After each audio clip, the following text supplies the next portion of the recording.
And good evening, everybody. Welcome back to another episode of Exploring the Lord of the Rings. This is session number 172, as we just might, get to the end of Gandalf's narrative tonight, which is kind of exciting, right? We'll see. I'm not, in order for us to get absolutely to the end of his narrative, including the transition out of his narrative, like to the end of, like when Gandalf actually stops talking, we'd have to do 3 slides. So that's a lot. That's a lot. It's a lot to ask, especially since I have a slide from the discussion boards today as well. But we'll see. We'll see how we can do. We make it to the end of the narrative. We'll see. I don't know. Anyway, just a couple quick announcements today. I wanted to remind you about TextMoot coming up soon. TextMoot is happening on the 13th of February, Saturday, February 13th. So we are just a couple weeks away from that. So still plenty of time to sign up. But I wanted to encourage folks, textmoot.org. You can go to signumuniversity.org and scroll down to the events thing, and you'll see a little event page for TextMoot. You can sign up there as well. And anyway, so that's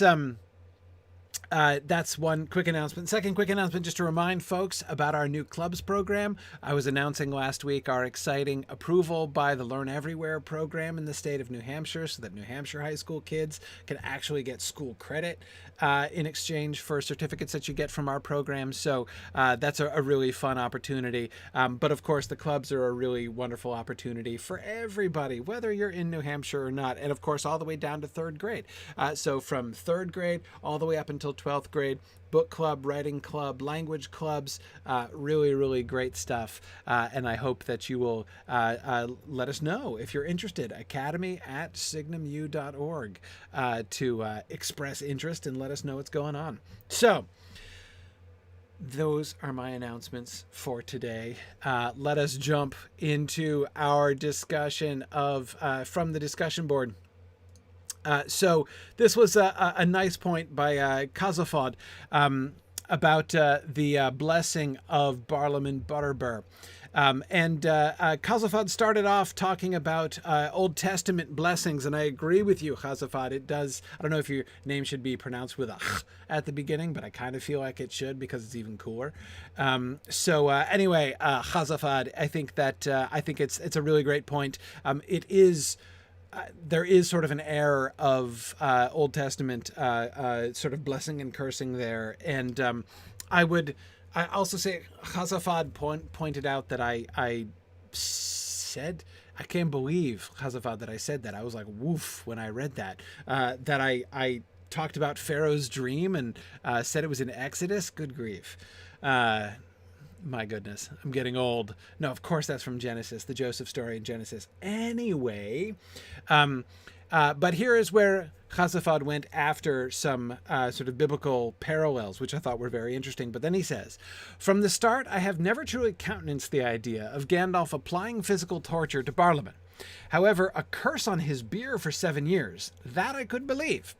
The more I think about this, the more it seems a plausible retribution towards the innkeep. I can well imagine Gandalf saying something to the effect of, well, if you are too busy to even send a letter, maybe you should have fewer customers. May your beer be placed under an enchantment of passing vileness for 7 years. True, this doesn't fit exactly with roasting or melting, but from what we see, it appears that Butterbur was already beginning to melt just from Gandalf's voice pre the Strider news. It just seems to me logical that if he had this curse in his head, it would have been easy and likely for him to switch it around with the catastrophic news. I think that that's a really interesting point, actually. So, and I guess what I would say, Chazafad, kind of elaborating on that a little bit. First of all, I agree with you that the reference to butter melting, right? That he sank down and started to melt on the spot. That combined with the, Butterbur, they call him, right? I'll melt all the butter in him. I will roast the old fool over a slow flame. That sounds to me like something. That sounds to me like what? I was going to say elaboration, but that's not quite right. Embroidery, right? After the fact, embroidery. Him kind of like hamming it up just a little bit for Frodo's benefit. I mean, I talked about how he is indeed sort of moving on to okay, so how in his story he is inviting us to imagine his frame of mind without telling us a lot about what goes on in his mind, right? What he's actually thinking. And then here at the end, that is on the at the end of this horrible trip, which must have been horrible for Gandalf, certainly, right? From Bag End to Crick Hollow to Bree, right? I mean, that whole stretch is just getting worse and worse all the time. That has to have been a really bad period of time in Gandalf's mind, right? Some hours in which it will have been very, very unpleasant to be Gandalf. And the whole comic turn, the play on the word butter and all that stuff, it really feels to me like he's kind of hamming it up a little bit, right, for the crowd. And I think from Frodo, he gets exactly the reaction that he was looking for. What did you do to him? Right? Oh, don't worry. Right? I that sounds to me like Gandalf as storyteller, right? Gandalf as that he's kind of milking the story at that point, because to be honest, given the frame of mind that he described himself as in despair, like hope left him for that time when he left Crick Hollow. And in that frame of mind, in a genuinely despairing and desperate frame of mind, I don't see Gandalf like making witty puns to himself. I can imagine him really angry at Butterbur, even to the point of perhaps, sort of unconsciously projecting onto Butterbur a lot of his anger and frustration, perhaps even unjustly. Like, it is possible to imagine that. But it's less easy for me to imagine him making sort of quips and jokes in his head at that moment, right? Later, yes. And hamming it up a little, telling the story, I think, yes, I can totally see that in praise. I agree with you. The embroidery is hilarious in the context of Gandalf saying he would cut to the essentials. Yes, exactly. And Bjarnason, I agree. Nobody said that Gandalf wasn't a good storyteller. Absolutely. And Gogonthir points out how Gandalf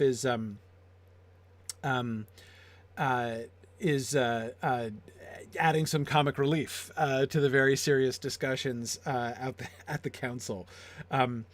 Yes. And Tony, I think that's a really good point. Tony calls it an illustration of Frodo's later phrase in his song about Gandalf being quick to anger and quick to laugh. Yes, exactly. So do I believe that those lines about melting the butter out of Butterbur were literally like that was actually word for word what was in Gandalf's head in that moment? No, I don't think so. I think that's his retroactive characterization of it, which is designed to kind of lighten the mood. And, to kind of play it up a little bit and induce that reaction which Gandalf laughs at, right, from Frodo. So Chazafad, I agree to that. So to that extent, I do think that his actual words about roasting him over a slow fire probably not what was going through his head at that time. And so therefore, I don't think that what he ascribes to himself retroactively necessarily disproves your theory, is what I'm saying. Do I think that it's possible that he was actually contemplating a curse on Butterbur's beer? I wouldn't say that I think that impossible. I mean, I don't know, like, I don't really even know exactly how to judge whether, how likely I think that is. I mean, we don't have any direct evidence. It's all very indirect and very speculative. But can I imagine that he might have considered that, right? That he might have placed a curse upon Butterbur, maybe not a physical curse, right, but a curse upon his beer, and that he suddenly reversed it into a blessing. I don't know. I mean, I kind of like the idea. I find that idea like an attractive and kind of charming one, but I don't know that there's really any evidence to be, to be taken into account one way or the other. It is true, Ardent Crayon, that a curse on Butterbur's beer would be a curse on all his customers as well. Yeah, I mean, it would be a little bit tough luck on everybody else in the Bree land, right? If the beer at the Pony were placed under a curse. But does that mean they would never have any beer? Or that, like, all the beer? No. I mean, he's clearly a major supplier, but that could change, right? If the beer at the Pony was bad, consistently bad for a long time, customers would eventually leave, right? And doubtless somebody else would try. So, but yeah. So anyway, I mean, do I think it's possible? Yes, I think it's possible. Sam, I have to admit that I think in the end, I'm more of your line of thinking, that if the state of despair in which Gandalf describes himself briefly indicates that he was at that time, if I think that his state of despair would seem to, militate against his making jokes about melting butter, does it seem very likely that it would express itself in a contemplation of a cursing of his beer? It's harder to see. Again, it's not that I think it impossible that Gandalf would do. And in some ways I can see the argument to say something like it would be a just curse upon Butterbur, right? It's not that I can't accept that it could be a judicious move even on Gandalf's part. But I agree with you, Sam, that thinking through to the frame of mind in which Gandalf seems to have been at that point, it is a little hard for me to imagine him kind of deliberating on that and coming up with that during that time. Yeah.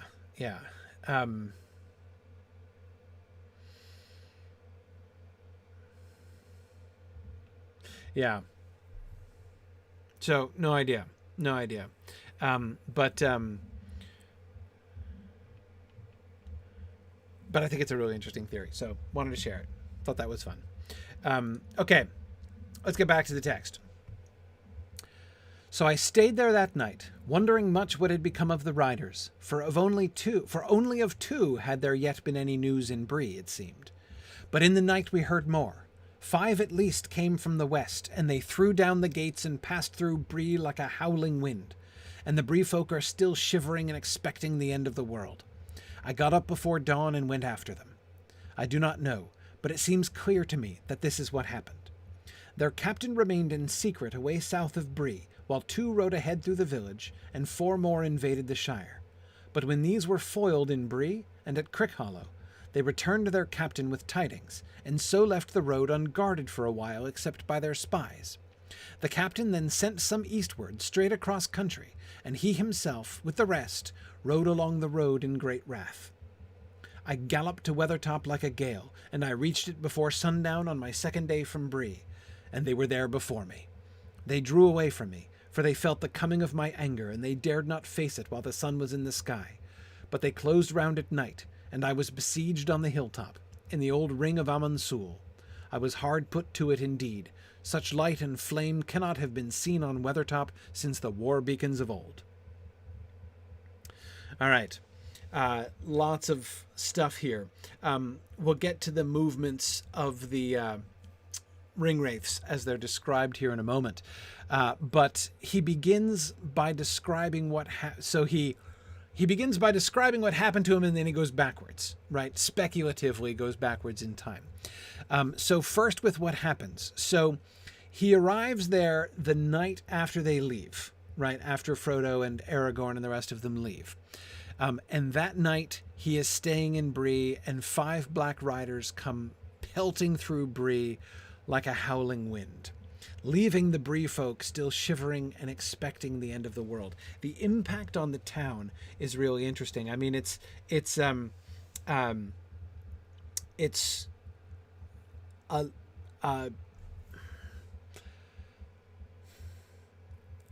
I mean, 5 horses galloping hard through the town in the middle of the night is something that might wake people up, you know, something that might well kind of catch their attention no matter what happens, right? Even if they were 5 perfectly normal people in a hurry, you know, dashing through the town in the middle of the night. But obviously it seems that the impact on the town is a great deal more than this. And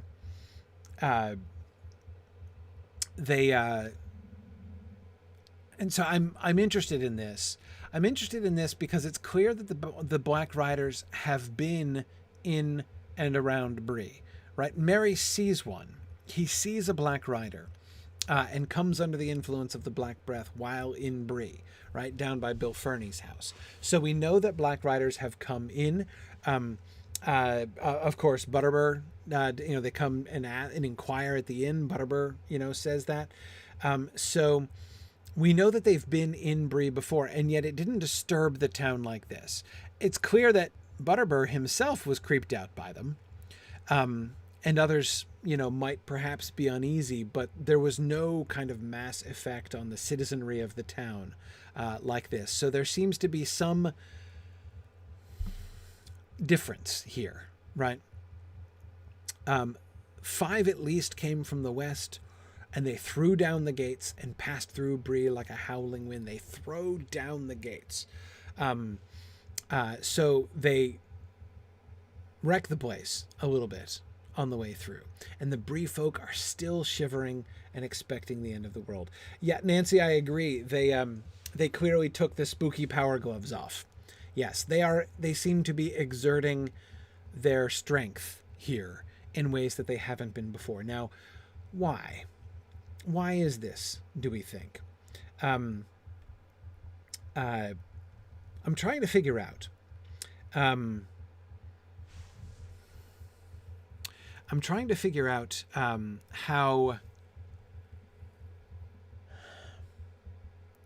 why the Nazgûl are doing this exactly.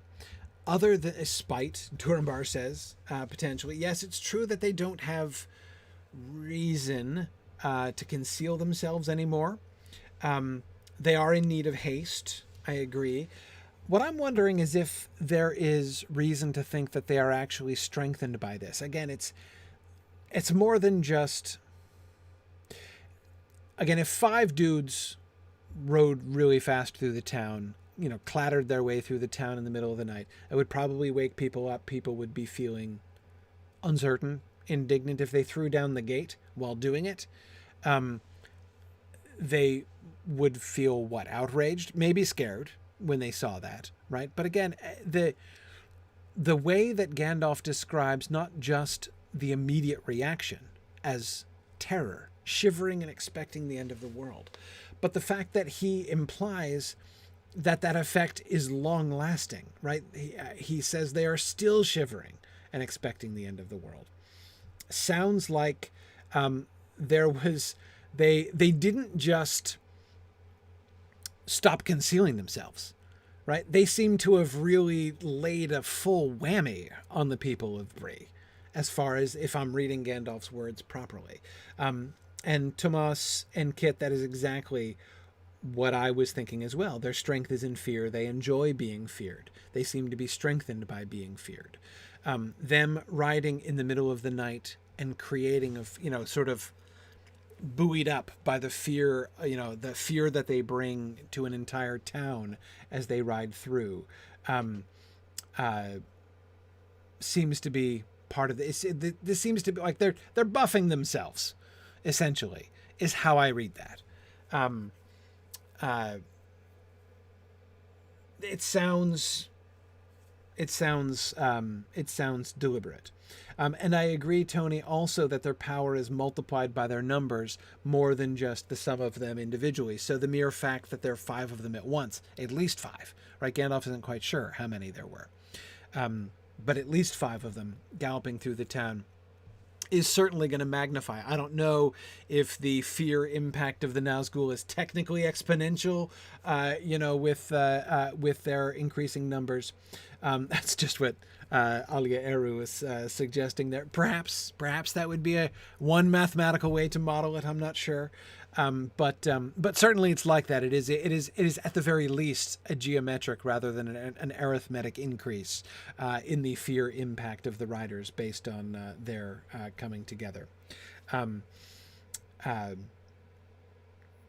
Yeah, now Zeph and I agree with you, says n squared maybe. It's possible that the fear factor increases by n squared, with n being the number of the Nazgûl gathered in one place together.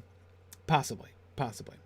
Yeah, Rowan, we're getting there. I think we'll get to the question of how they got where. But yeah, Matt, I think that's an interesting way to describe it. Matt says the Nazgûl are in some ways laying a kind of claim on Bree by putting their mark upon it, and in doing so, perhaps making a less likely place for a ring bearer or Baggins to find shelter.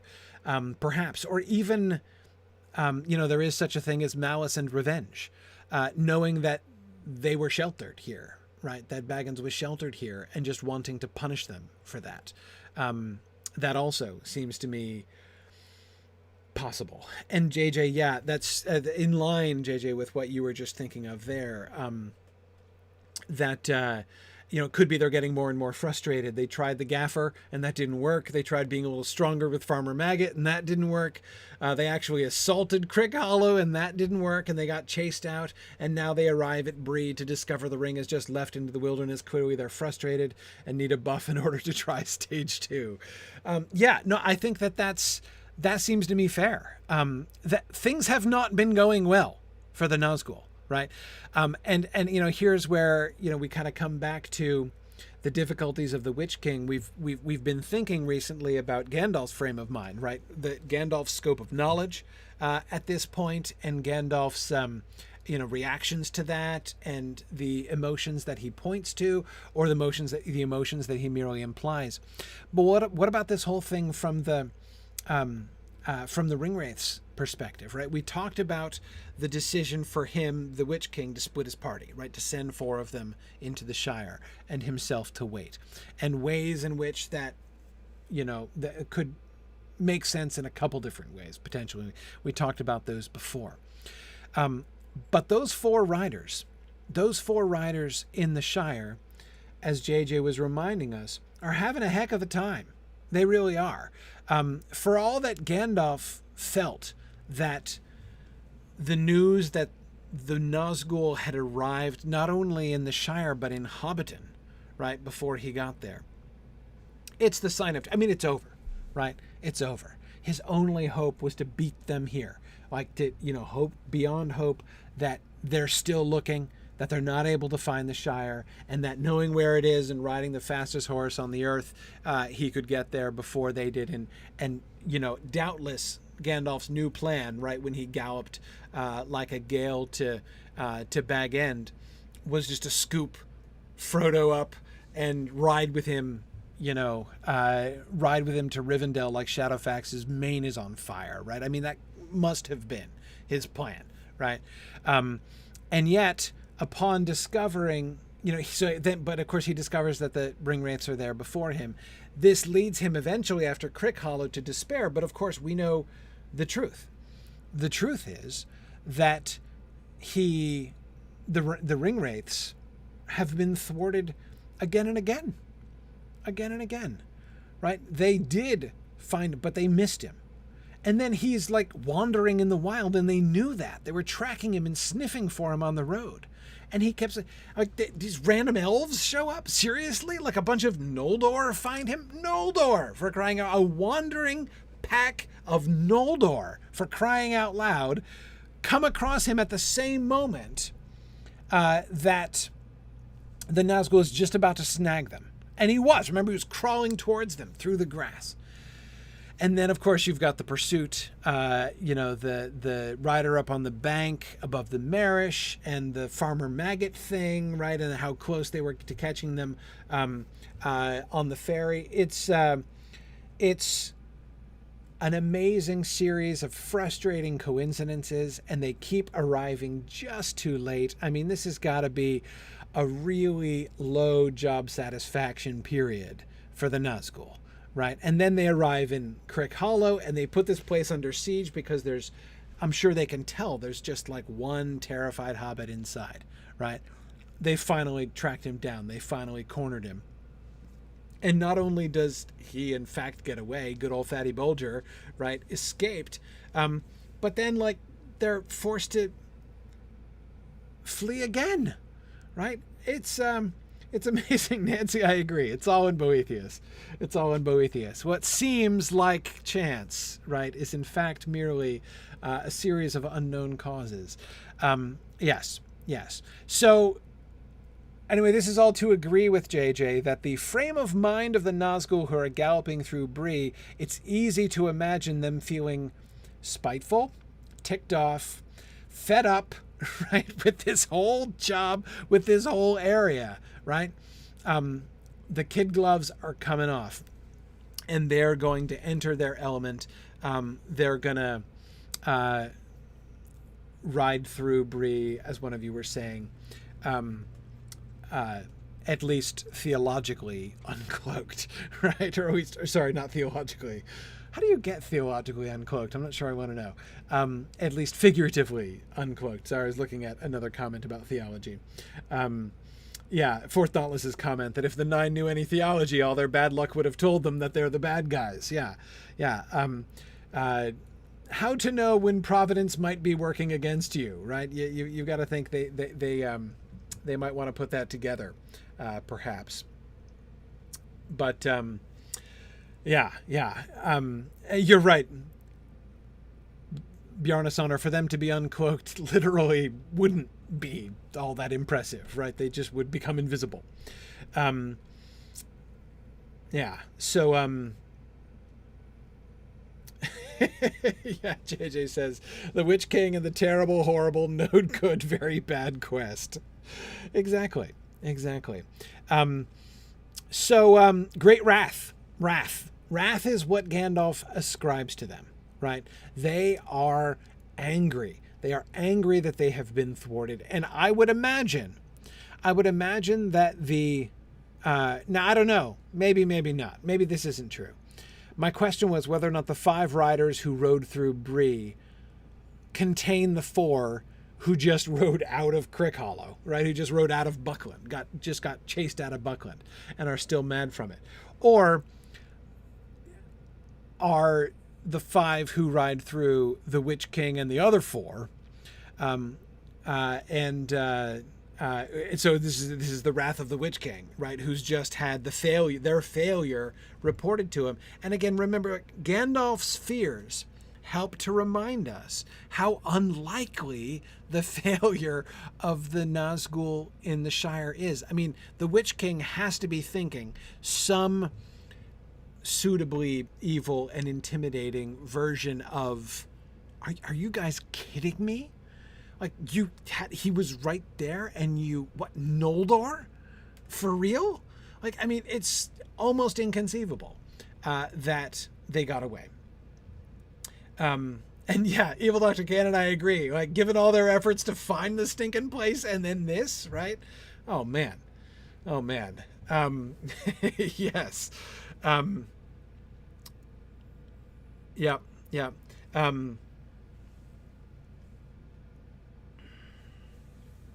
Yeah, no, I agree. If the riders from Buckland had ridden out at full speed, they would have arrived at Bree before Frodo, certainly, who was delayed, not just going on foot and overland through a very inefficient path, right? And they were galloping along the road, but also, of course, he stayed overnight with Tom Bombadil, 2 days, stayed an extra day with Tom Bombadil, Goldberry's washing day. So yeah, no question they would have arrived. They absolutely went somewhere first. So let's look at that. And then, Matt, I want to come back to your point about to what extent they might be triggered by Gandalf's presence as well. Anyway, he says, I do not know, but it seems clear to me that this is what happened. So here now Gandalf explicitly begins speculating based on the evidence that he's had. Their captain remained in secret away south of Bree, while 2 rode ahead through the village, and 4 more invaded the Shire.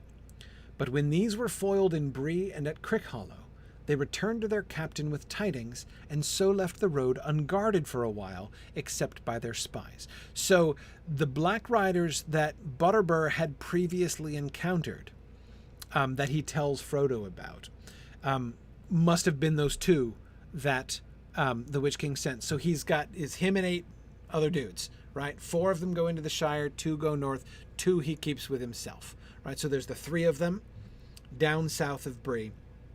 2 of them go up into Bree to scope out what's going on there in Bree. 4 of them go into the Shire. He stays down in the south. The Bree ones, and so all 9 of them recongregate down there. Remember, they can't text each other, right? To arrange another meetup.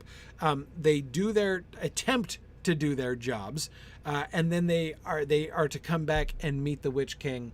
Presumably, that seems to be what happened based on Gandalf's speculation, and so the prearranged meeting would appear to be implied.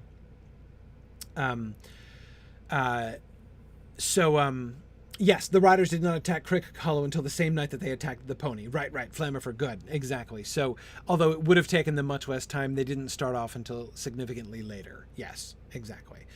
So Bill Ferny is cutting up bolsters in the prancing pony at the same time that the Nazgûl are getting chased out of Buckland. Yes, absolutely. But the 2 who went north prior to that recruited spies, right? That's presumably when Bill Ferny was recruited, right? And the Nazgûl comes back and checks in with him, right, on that night when Merry sees him, right? Okay. So 2 rode ahead, 4 invaded the Shire. When these were foiled in Bree and at Crickhollow, they returned to their captain with tidings, and so left the road unguarded for a while, except by their spies. This would mean, so what is Gandalf referring to here? On the one hand, it sounds like he's saying this is why Frodo and company did not run into any of the Black Riders on the road, right? When they returned to remember when, their fear, when they returned to the road out of the Barrow Downs, and they're like, oh yeah, the Black Riders, right? We need to be afraid of them. Why didn't they encounter any Black Riders? Why don't any Black Riders catch them on the way to Bree, even though they only have a short way from the Barrow Downs to Bree? Because they're not there. But the leaving the road unguarded, I suspect is Gandalf explaining why he hadn't encountered any of them. Remember, he was following their trail from Buckland. So when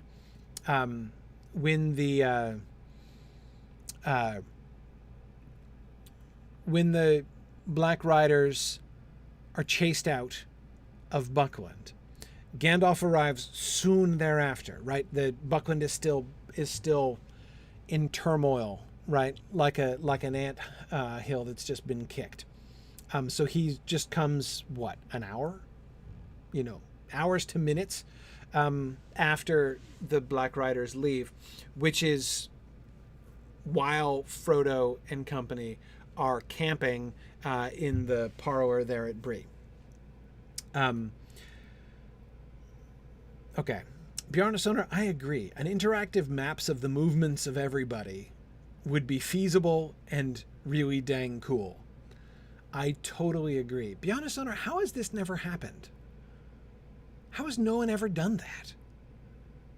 A moving interactive map of the movements of all the characters. I've seen Indiana Jones style red line maps, that show the path of the Fellowship and that kind of thing. But surely we can do better, right? We have the technology. Anyway, okay. Oh, the old War in Middle-earth game did? Cool. Cool. I didn't see that one. Anyway, okay. So Gandalf was following them, right? Gandalf is pursuing them. They hung a right at the Greenway, right, at the crossroads before they got to Bree and went down to meet up with their master. Gandalf keeps going because he's going to check in at the Pony, right? Not to necessarily get a room, though he is, checking in and getting a room in the end.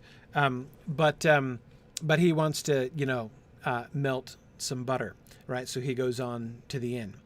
And remember that he said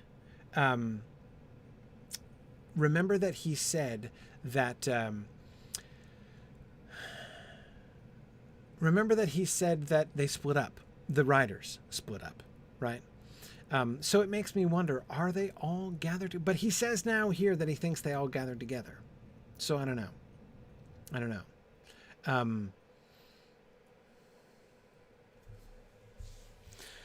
I'm not sure.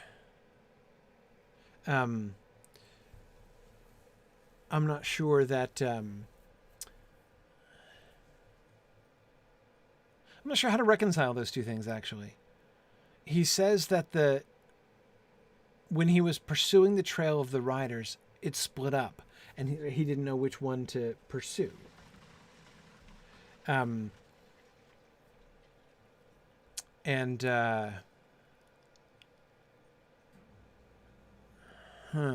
I'm just trying to think this through here. Where did the other ones go?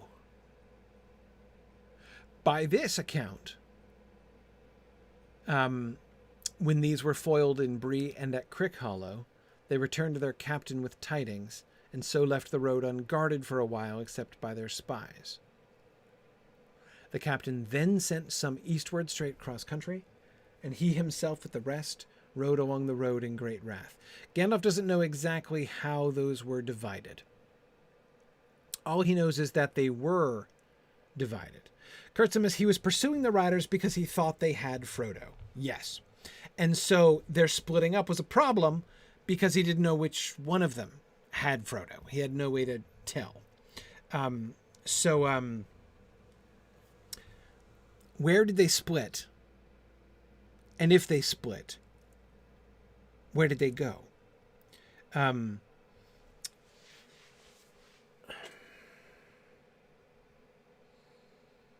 I don't know. Yeah. And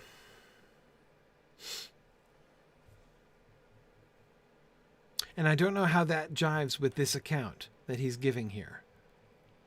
And again, I think, because if they're returning to their captain and leaving the road unguarded is subsequent to their being foiled both in Bree and at Crickhollow,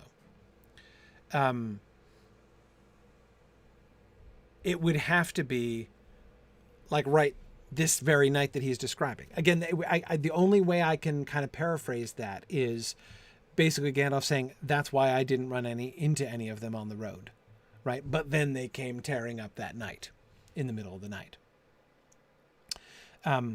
Foiled in Crickhollow, we know what that means. We know what that looks like. What is he referring to when he says, when these were foiled in Bree?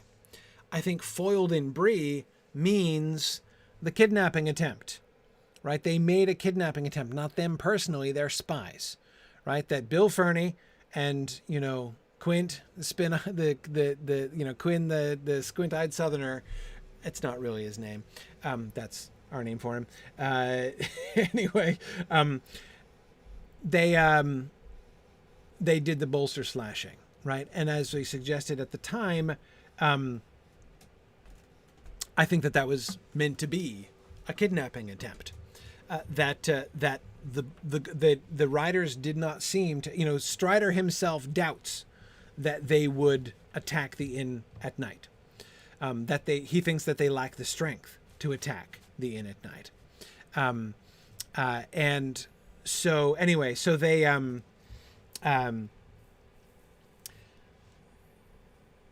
send their spies. Their spies were presumably supposed to kidnap the hobbits and take them to Bill Ferny's house, and that's why the Nazgûl comes to Bill Ferny's house that night to arrange this with him, right?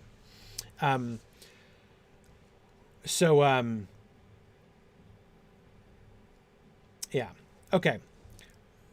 So I'm not sure, and you're absolutely right, Tony, that Gandalf is, of course, himself speculating, right? He doesn't know. And so he might be wrong about some of the movements here. If what he says here is inconsistent with what he said before, that seems a little bit more puzzling. But anyway, maybe he's speaking in sort of general terms. When he says, they returned to their captain with tidings, doesn't necessarily mean all 4 of them returned.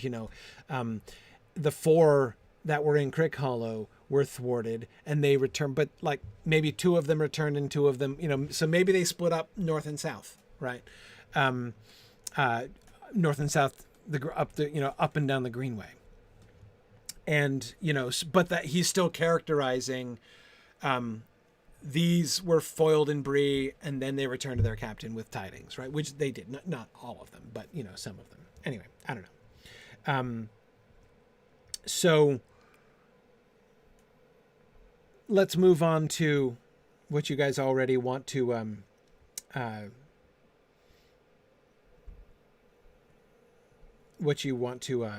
work towards here, which is Weathertop. Why does Gandalf go to Weathertop? I galloped to Weathertop like a gale, and I reached it before sundown on my second day from Bree, and they were there before me. They, presumably, being the 5 who galloped through, or at least the 5, right, who galloped through town in front of him. Because remember, they gallop through town, and he gets up before dawn and goes after them that same night, right, on Shadowfax. And he's galloping to Weathertop like a gale, and they're there before him. He doesn't say that all 9 of them were there. And I think that that's, based on what Gandalf says, impossible that all 9 of them were there attacking him on the hilltop. I think that unlikely for 2 reasons. One, logistically. Gandalf has just said that the captain sent some eastward straight across country. Now, as we know, shortcuts make long delays, and it seems to me very difficult to believe, based on the description that we get of what straight across country looks like. They go through the marshes, right, through the Midgewater marshes. Are we really believing that those Nazgûl made it across country, not by the road, from Bree to Weathertop, faster than Gandalf on Shadowfax makes it from Bree to Weathertop by the road?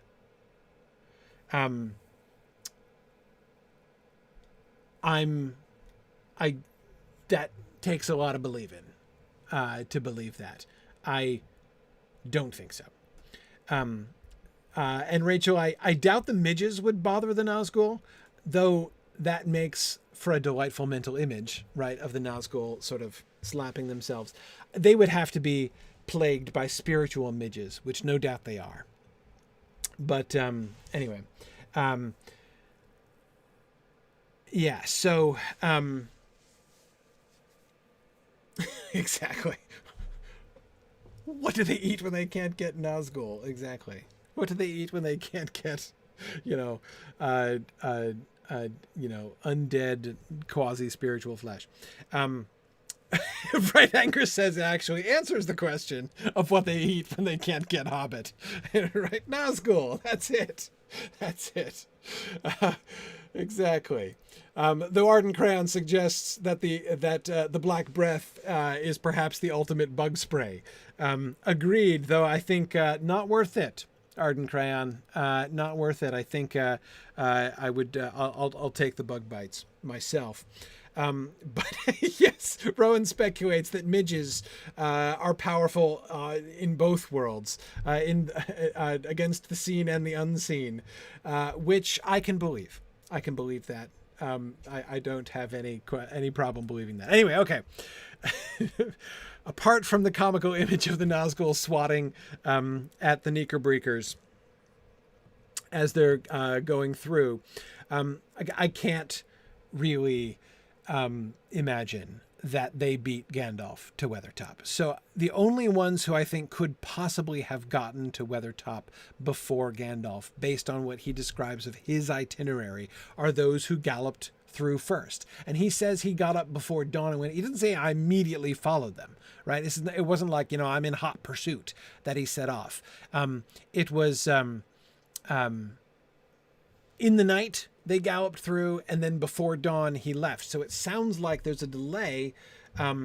There's a delay of a couple hours, potentially there, right before so he gives them a little bit of a head start, and then he goes after them.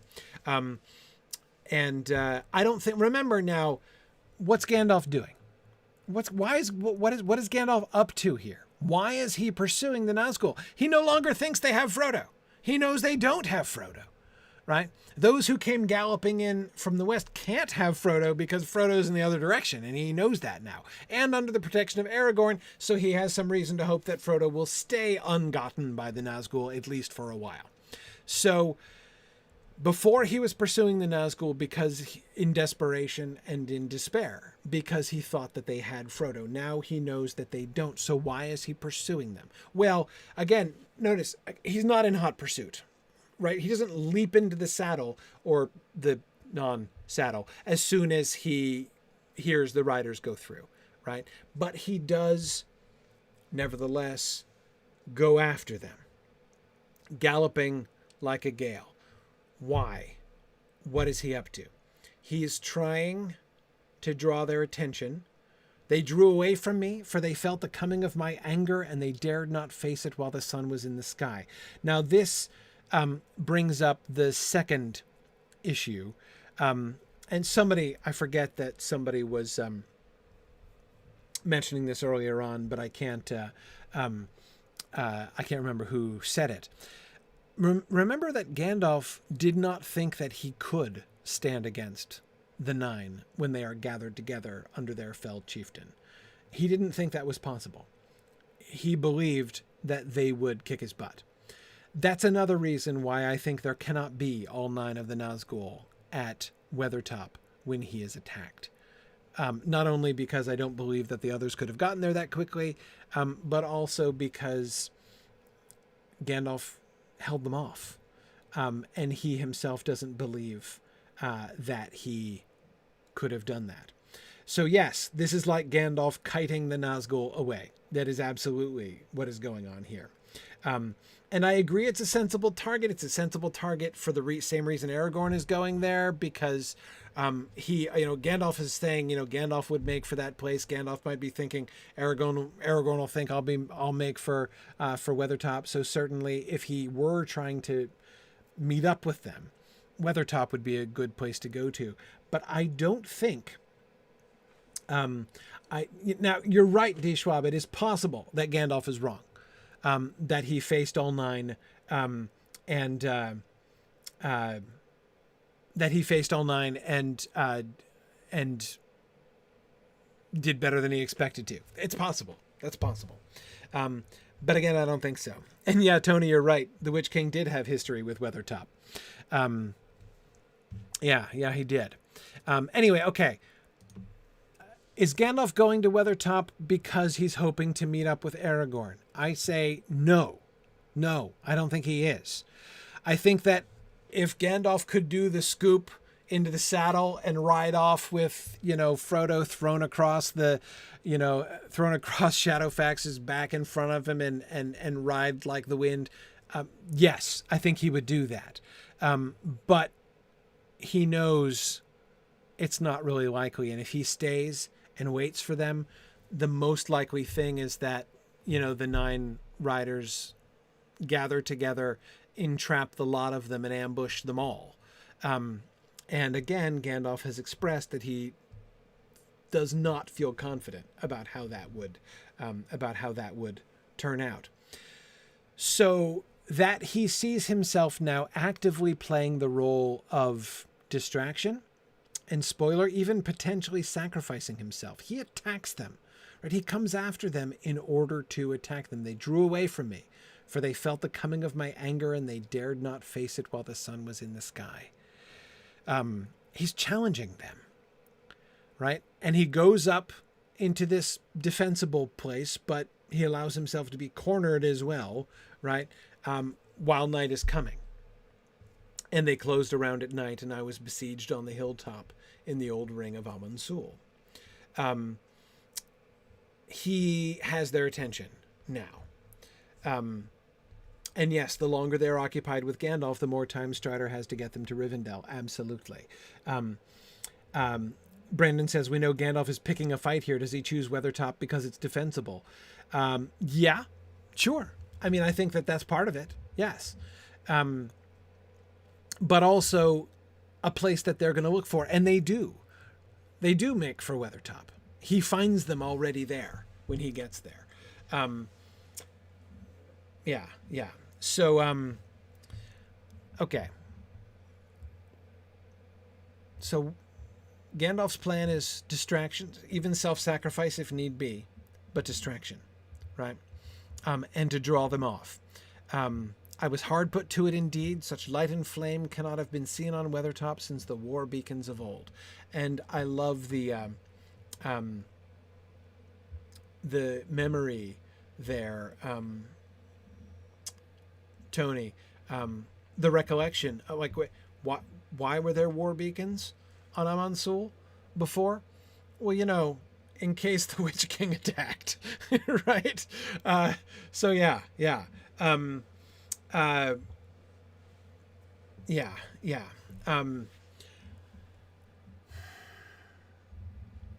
Now, let's think about this from the Witch King's point of view. You're the Witch King. We've talked about the frustrations leading up to this point, right? The repeated failures, the inexplicable repeated failures of his people. We know that the Witch King is not. It reminds me of when the Witch King says to Gandalf, "This old fool, this is my hour," right? He's not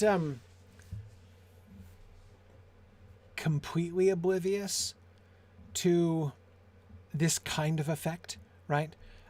Like the way that the tides of fate are turning against one, right? Now, you might say that my example there is a paradoxical example because, of course, him saying this is my hour and he proves to be wrong, right? Or rather right, but in a tragically different sense. It's his hour to die, not his hour to conquer. But remember the reference afterwards, after he withdraws from the gate, right? When his hour is spoiled by a rooster. But the narrator tells us in that moment that he could see the tides turning against him, right? He could read the signs and see what was happening. So he takes action in order to try to change the narrative, right? And hence his attack by his returning to the air, right? He hops on his fell beast and he kills Theoden. He attacks Theoden, right?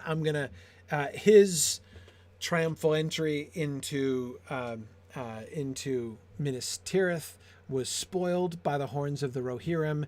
He's gonna nip that problem right in the bud, right? Sorry, Bjorn Soner. No, Mr. Witch King, I expect you to die. Yes.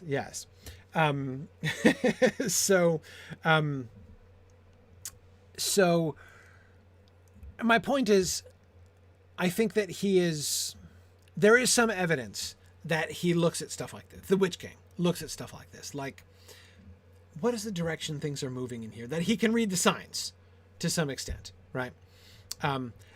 Sometimes might delude himself about it, might be tragically wrong about it, but he thinks this way, right? So again, you're the Witch King. Things have not been going well. One thing after another has contrived to thwart you. Now they've set off into the wild with like unexpected competence. Right now, they're in the hands of which doubtless has been reported to them by Bill Ferny.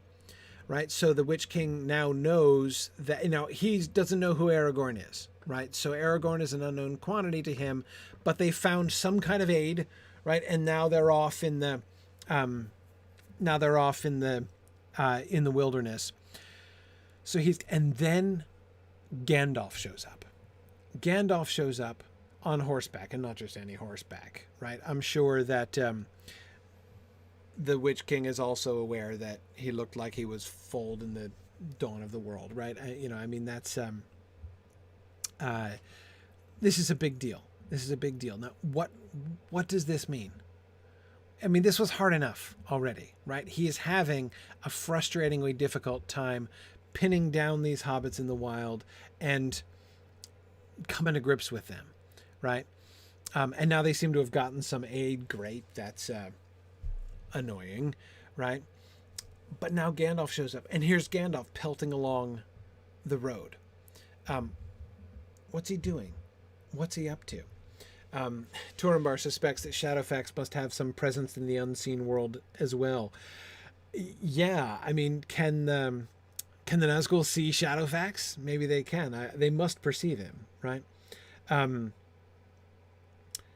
Do the Nazgûl really think they could defeat Gandalf at Weathertop, or were they just chasing him off so he couldn't help Frodo? I've got to think the latter. That they're chasing him off so that he can't help Frodo. This would be, again, it's been hard enough with those pesky hobbits on foot, right? If the wizard on the magic horse were to succeed in doing the hobbit scoop and run, right? I mean, he knows, the Witch King knows that his problems are going to get much higher at this point, right? So now he has a wizard to manage. And things are going from bad to worse, right? So what does he do? The Witch King. He sends some of his folks cross country. Presumably he does this sending them in the direct path to try to see if they can find or catch Strider and the hobbits in the wild, right? Let's not give up on that possibility. Let's send some in direct pursuit, but then others will get ahead of them, and they're going to go to Weathertop because it is the sort of this, all paths lead to Weathertop, right? Going through there. I mean, I'm sure all roads in the region literally did lead to Amansul back in the old days. So that seems very possible.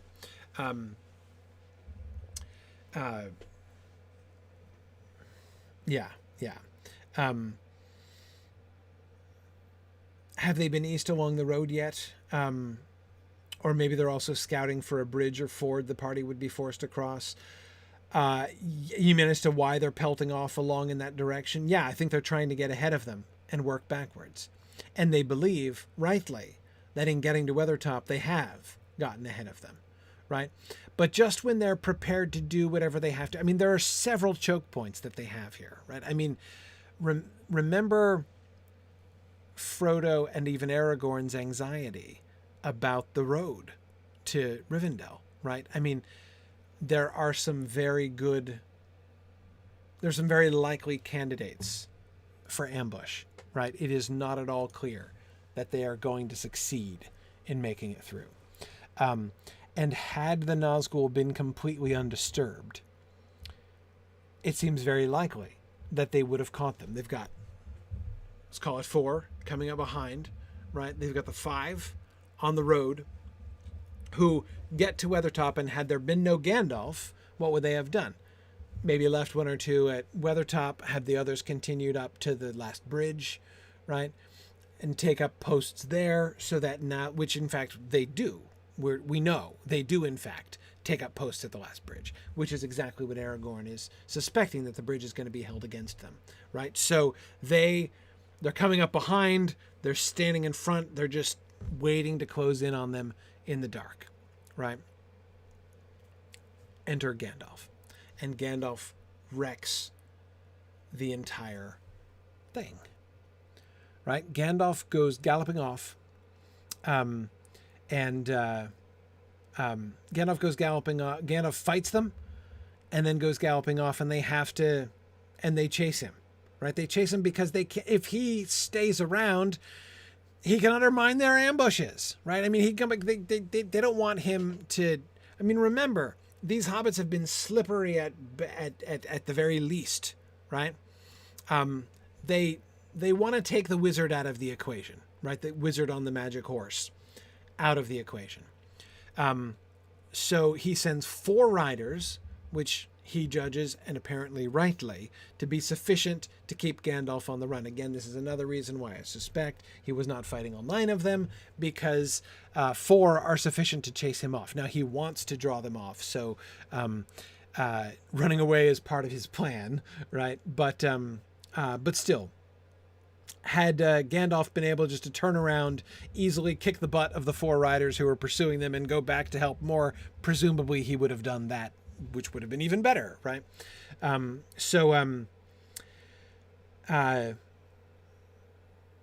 Yeah, okay. Yes, brave Sir Gandalf ran away. That's exactly it. And then, of course, we know that a further wrench is going to be thrown into their plans when Glorfindel comes from the other direction, right? And wrecks their ambush at the bridge, right? Again, the things that the Witch King is up against here. So a really good question was, which are the 5 that attack the Dell under Weathertop? I'm thinking, right, we know that 4 total chase him. The question is, which 4? Gandalf says he thinks there were 5. He's a little bit less clear, right? It's 5 at least came from the west. So a minimum of 5, possibly more. Let's assume they're 5 for now, right? 5 ride through town, and those 5 ride pell-mell all the way to Weathertop. The other 4, therefore, are going cross-country, trying to pursue Aragorn and the hobbits, and probably not going an enormous amount faster than they are. Maybe some, but I think probably not all that much faster, not through the marshes and such.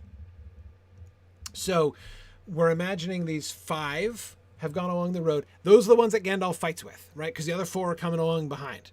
Those are the ones that Gandalf fights with. So it's the Witch King and 4 others who are at Weathertop the first time when Gandalf meets them. But then Gandalf escapes, and 4 of them are sent after. So I think the Witch King sends all 4 of his folks. I mean, I think this is what we have to think, right? That the Witch King, after the fight with Gandalf gets away, and the Witch King takes all 4 of the dudes who are with him there and chase him, right? Just get that wizard out of the picture. I'll meet up with the other 4 guys who are coming up behind, right? And we'll try to take care of business here. And that's what ends up happening at Weathertop. Remember that when they get to Weathertop, when Aragorn and the hobbits get to Weathertop and they're looking out, they're looking along the road, recall, right? And they see the Nazgûl on the road, like coming in towards it. So they weren't already there, right? They're coming in. They've been there before, but they're not still just hanging out there. They're coming. So I think that those are like the 4 that were going cross country who have arrived at Weathertop at almost the same time that Aragorn and the hobbits did, and are now converging on Weathertop. So, yeah, exactly, Brandon. That's just what I'm thinking. That chasing Gandalf off is probably their best option, because while they aren't expecting Glorfindel, they don't want to let strong members accrue to the party. It's a disaster as it was. But if Gandalf and Glorfindel were with the party, could they have successfully harried them? Yeah, I mean, I'm not saying that I think that Gandalf that they would have just skipped their way gently towards Rivendell, thumbing their noses at the Black Riders in that case. But, I mean, Gandalf, Glorfindel, Shadowfax, and Asphaleth, and Aragorn, and the Hobbits, and Bill the Pony against the Nazgûl. starting to look like a fairer fight than the Witch King probably wants, right? Especially after the disastrous attack on the Dell under Weathertop, which did not go at all as planned, and it turns out that he miscalculated, right? He thought the 5 that were left. Remember, 5 terrified the entire town, like for days, presumably, right? 5 were enough to put this pall of terror upon the town of Bree. Surely 5 of them will be enough to settle that, if they can catch them either at Weathertop or near Weathertop, somewhere between there and the bridge, but they'll be able to deal with them finally. And of course, this would appear to work out. After all of his struggles and difficulties, he finally corners them with what is left of his people at Weathertop. And then it all goes sideways again, right? We got the wound in. That was, well, I was going to say kind of a win, less than a complete failure, at least.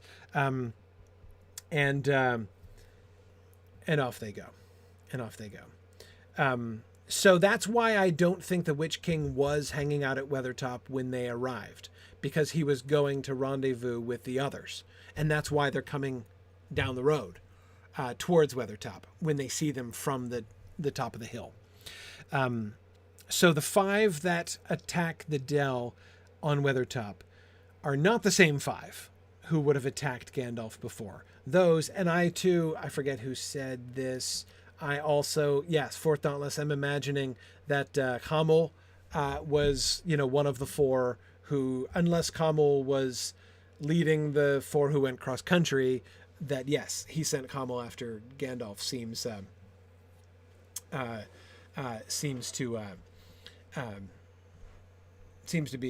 be likely.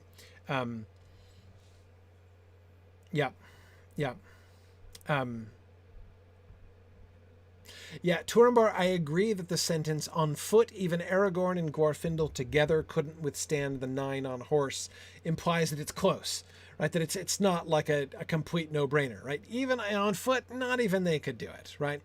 But add Gandalf, Shadowfax, and it gets a little closer, certainly closer than the Witch King is going to want, no question. Calthiel,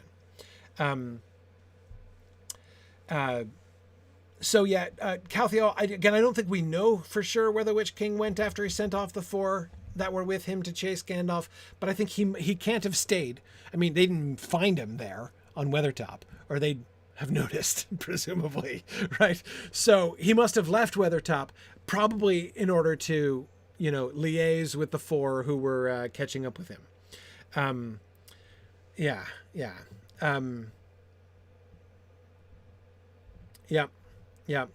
Okay, so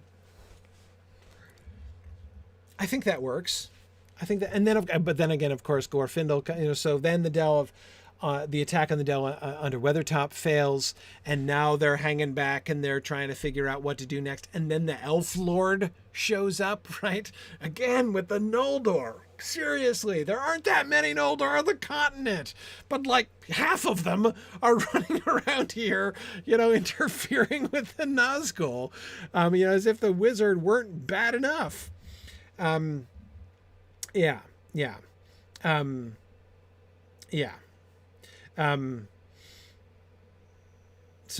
agree, Tarl O'Neill, the Noldor always were pests. Absolutely. Right. Green Great Dragon says, but surely the river won't rise against us. Right. Yeah. At least we've got that going for us, don't we? Yeah, absolutely. And then again, think of it. Despite all this, right? All of this frustration, the Witch King holds it together. It kind of reminds me of apologies for those of you who don't know this book, but if you don't know this book, I'm not sure that I'm the one who should be apologizing. It reminds me of that scene in Watership Down when General Woundwort is chasing the rabbits out of Ephrafa as they're escaping, Bigwig's escape from Ephrafa. and he is demoralized by the attack of J.R.R, but he still manages to make a plan and carry it out in the storm under these circumstances. The Witch King kind of performs like that. He's almost as cool as General Woundwort. Think of what he does now. Again, they've been foiled under Weathertop.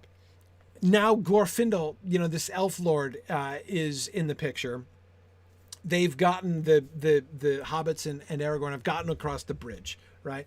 But what does he do? He still arranges for an ambush that almost works. The 4 that got chased off, that got drawn off by the wizard, temporarily come back into play, almost catastrophically, right? They come, he has them guarding the ford. He comes up with, he marshals the other 5. They're coming up the road. So they still manage to catch them, admittedly strengthened by 1 elf lord plus 1 elf horse, which becomes important. But nevertheless, they managed to almost trap them in this like pincher movement, right? And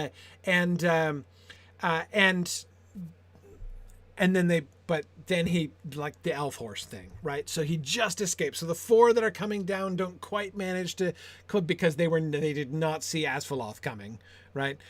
They were expecting to be, they set their ambush for hobbits on foot, right? They did not calibrate the ambush for elf horses, right? Asphaloth threw them out of their reckoning, it would seem. So the ambush fails and he makes the ford and he crosses the ford. And then the final confrontation, right? There's the Witch King. Okay.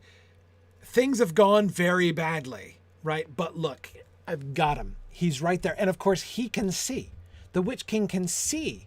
Frodo is almost in his power, right? Frodo is like, I don't know what percent wraithified by this point, but a significant percent, right? There is heavy wraithification underway that is clear to the Witch King. He can see it with his own incorporeal eyes at that point, right?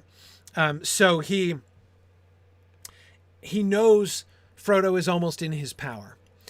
Frodo, on the one hand, has succeeded in crossing the ford, and there's no barrier left between him and Rivendell other than distance, right? And he, the Witch King, now has all 8 of his dudes back together. So all 9 of them are there together. The inconvenient elf lord is now on foot, right? He's now a pedestrian behind, and they can keep ahead of him, right? So he shouldn't be that much of a threat anymore. And anyway, yes, now the Hobbit has an unexpectedly fast horse, but he's spiritually knackered, right? I mean, they call him and he stops. He can't get away. The Witch King can see that he can't get away. So after everything, he's finally won against all these odds, right? Almost every plan that he made, which were all sensible plans at the time, almost all of them failed. And yet, here he is in a position of strength at last, crossing the ford with all 8 of his supporters right behind him, and the ring bearer isolated from all support, no wizard, no elf lord, not within, anyway, many yards and he's on foot anyway, right? So we can get away. And he's got him, right? And so he rides out into the fort and we see his confidence. We see his arrogance, right? As he calls out to Frodo and he breaks his sword, with his mind, or however he does it, with his will, he shatters Frodo's sword. Which, remember, is a barrow blade, one of those, that is, set about with, spells for the downfall of Angmar. Shatters it with his brain and calls on Frodo to come. So I think that's exactly it, Fourth Dauntless. He has caught Frodo, God willing, and the creek don't rise. Right? Exactly. And then... bam, the river. Now remember, crossing rivers is a big deal. This is another act of courage on the Witch King's part, right? The crossings of the river, it's a big deal. Crossing rivers, big deal, right? We know that there are lots of fairy associations with the crossing of running water. We've looked at that before. Some evidence that the crossing of rivers is awkward for the ringwraiths. And there they are in the river, not just any river. This is the river of Rivendell. And I'm going to bet the Witch King can tell that, right? I mean, he still doesn't see the flood coming, right? That still takes him by surprise. But he has got to be able to tell. This is a boundary. I mean, we looked at that in the fight to the Ford moment. Like the crossing of the boundary is significant. It's important. It's a big deal. And surely he can sense that. He is crossing into the center of Elrond's power. Remember, evil things do not come into this valley, right? It's a boundary that means something.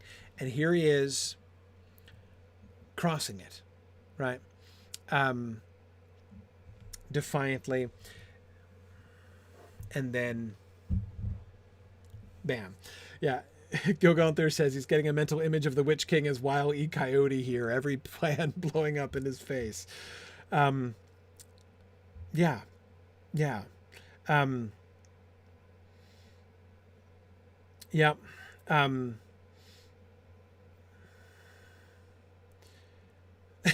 Sam says, I am at this point fully convinced that the Witch King is the Third Age equivalent of Turin Turambar. Something like that. Something like that. Yeah, Rowan, Glorfindel was there when the Witch King was ousted from Angmar. Remember, that's when he made the prophecy about which the Witch King heard, seemingly. So yeah, I mean, he might even recognize him. I mean, it's not even just like, good grief, another Noldor, but like that guy. Really? Seriously? I mean, again, he can't be totally shocked. Like, he's got to know that he lives in the neighborhood, right? But again, like, this has got to be something, not something like, this has to be quite literally his worst case scenario. Like, the worst case scenario is that the ring makes it to Rivendell. He's got to know Rivendell. He knows Rivendell from Angmar days. At least, by repute, at the minimum. But Rivendell was besieged by the armies of Sauron. I gotta think that he's got to be familiar. But again, this is so like now that hobbits are not only, I mean, like first they pick up this guy in the inn, right? And now like really this like Noldor hero from the old wars is there like the dude that prophesied that no living man would destroy me, is now with them. Yeah.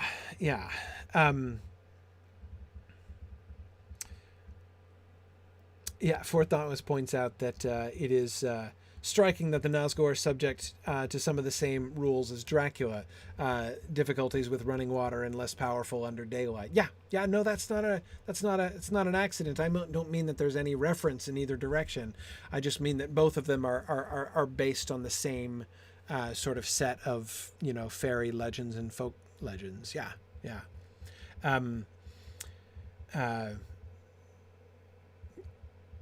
Yeah, it is a fairy thing. Exactly.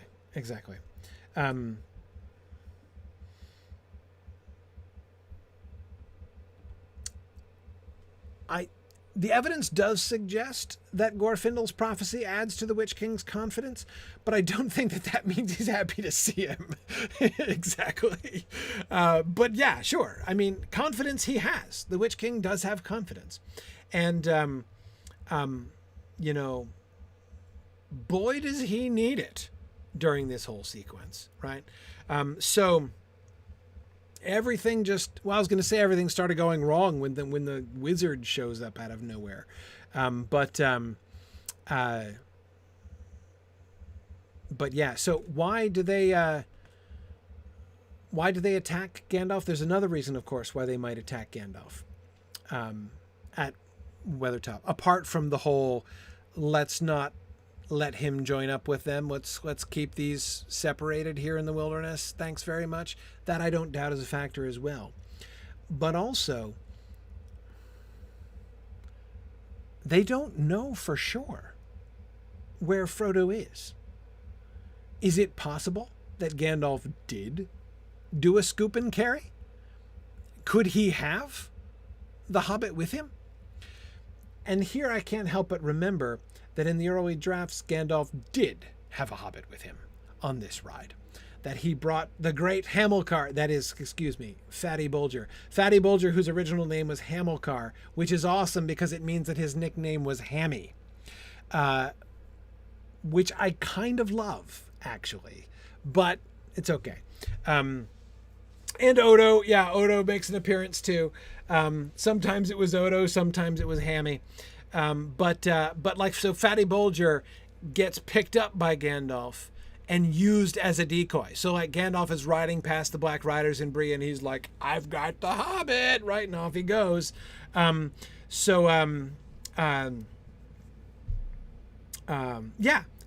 named after Hannibal's father, Angrist. Absolutely. Yeah. Hamilcar. That's it. Anyway, yeah. So he, I think they have to rule out the possibility that the wizard who has suddenly come pelting into this whole scenario is not, in fact, in possession of the Hobbit, whom they are not completely... they know that they were in Bree. Their spies tell them that they were in Bree. Their spies also tell them that they failed to kidnap them, right? And they said that they saw them leaving the next day. Okay, what happened to them then? Where did they go?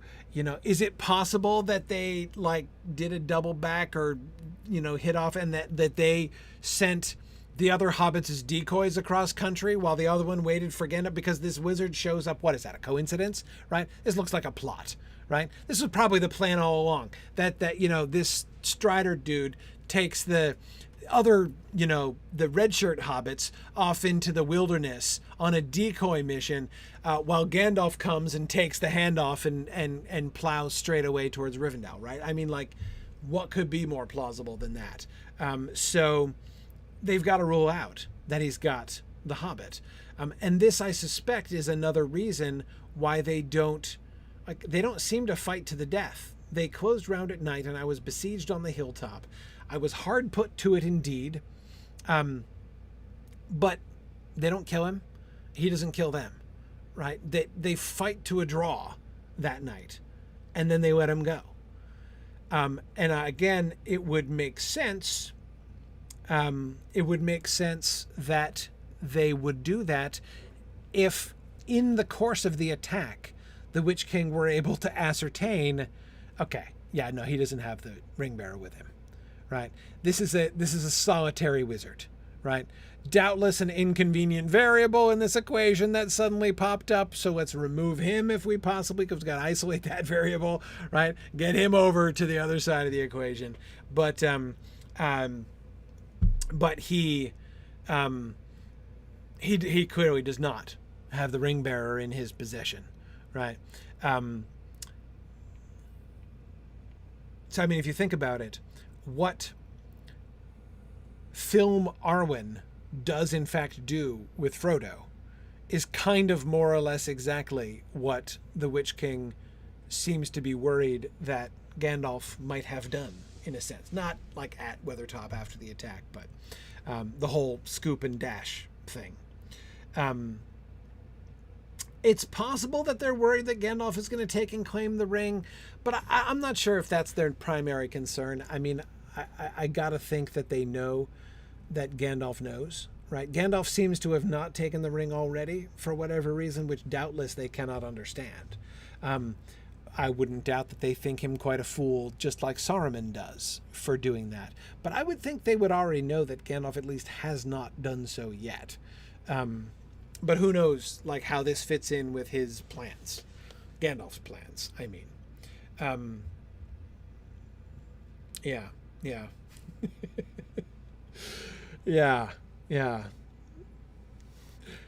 Listen, Linda, I was I decided not to try to make a moons over my hammy joke there as well. Yeah, I thought of that, but I decided to withdraw from that particular field of puns. Do the Nazgûl know about the ring? Yes, remember the ring, they say in the fort. Yeah, they absolutely and explicitly know about it. But I don't think they can take it. Like, their plan is to take Frodo with the ring back to Mordor. To Mordor we will take you, right, is the plan. Not hand over the ring and, you're about to die, they do not say to Frodo, no, Mr. Baggins, I expect you to die, right? That's not what they expect. They're going to take him. He is going to continue to be the ring bearer, right? He is going to fulfill his quest in a horrible and twisted way. Don't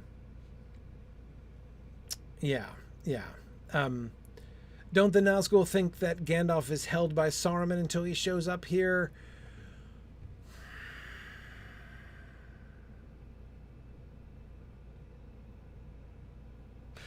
I'm forgetting the timing, but yes, I think. Sorry, somebody check the dates. I get it fuzzy in my head. Saruman would have reported Gandalf's capture. Where is that in relationship to the departure of the Nazgûl? Unfinished Tales placed Gandalf at Orthanc when the Nine went there.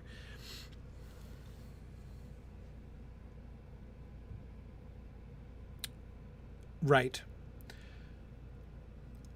So Unfinished Tales says that Gandalf was upstairs when the Nazgûl came through. Right, the Nazgûl crossed the Fords of Isen later on the day after Gandalf escaped. Okay. Yeah, I think Tolkien is playing with the timelines here a little bit. This is one reason, by the way, why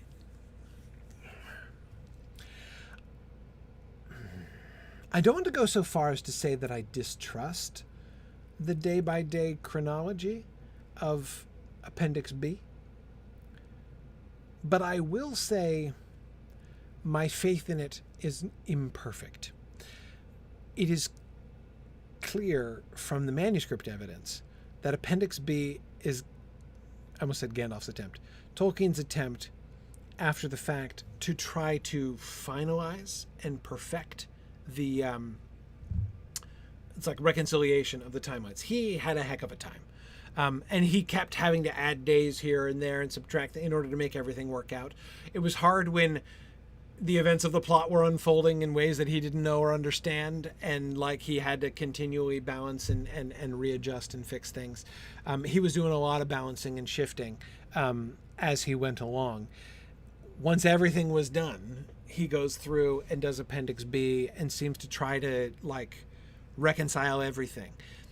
But the problem is, I am not convinced that everything in the reconciled date calendar of Appendix B actually fits perfectly the entire narrative. I think there are some places where he's kind of implicitly tweaking the narrative, where there's actual contradiction between the story as it's described, or at least as it's implied, and the actual Appendix B. So that's why I'm a little bit...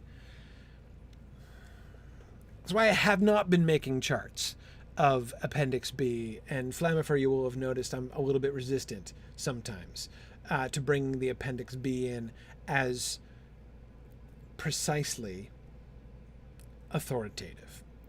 And of course, in Unfinished Tales, we see him continuing, not just to attempt to reconcile details, but to develop the story further, right? And to explain the story further. So it's tricky, and it would have involved, I mean, not only the work that he was doing in Unfinished Tales, certainly, but even in Appendix B. In order to perfect Appendix B, he'd have had to make revisions to the text as he did it. And he didn't do that. It was already published, right? So it's yeah. And Flammerfer, that's a really excellent question. It says Appendix B certainly gives problems with the previous narrative. The question is, why did Tolkien create these problems? I think he was trying to help. Tolkien liked timelines. I mean, this mattered to him. I think that the ways in which the narrative,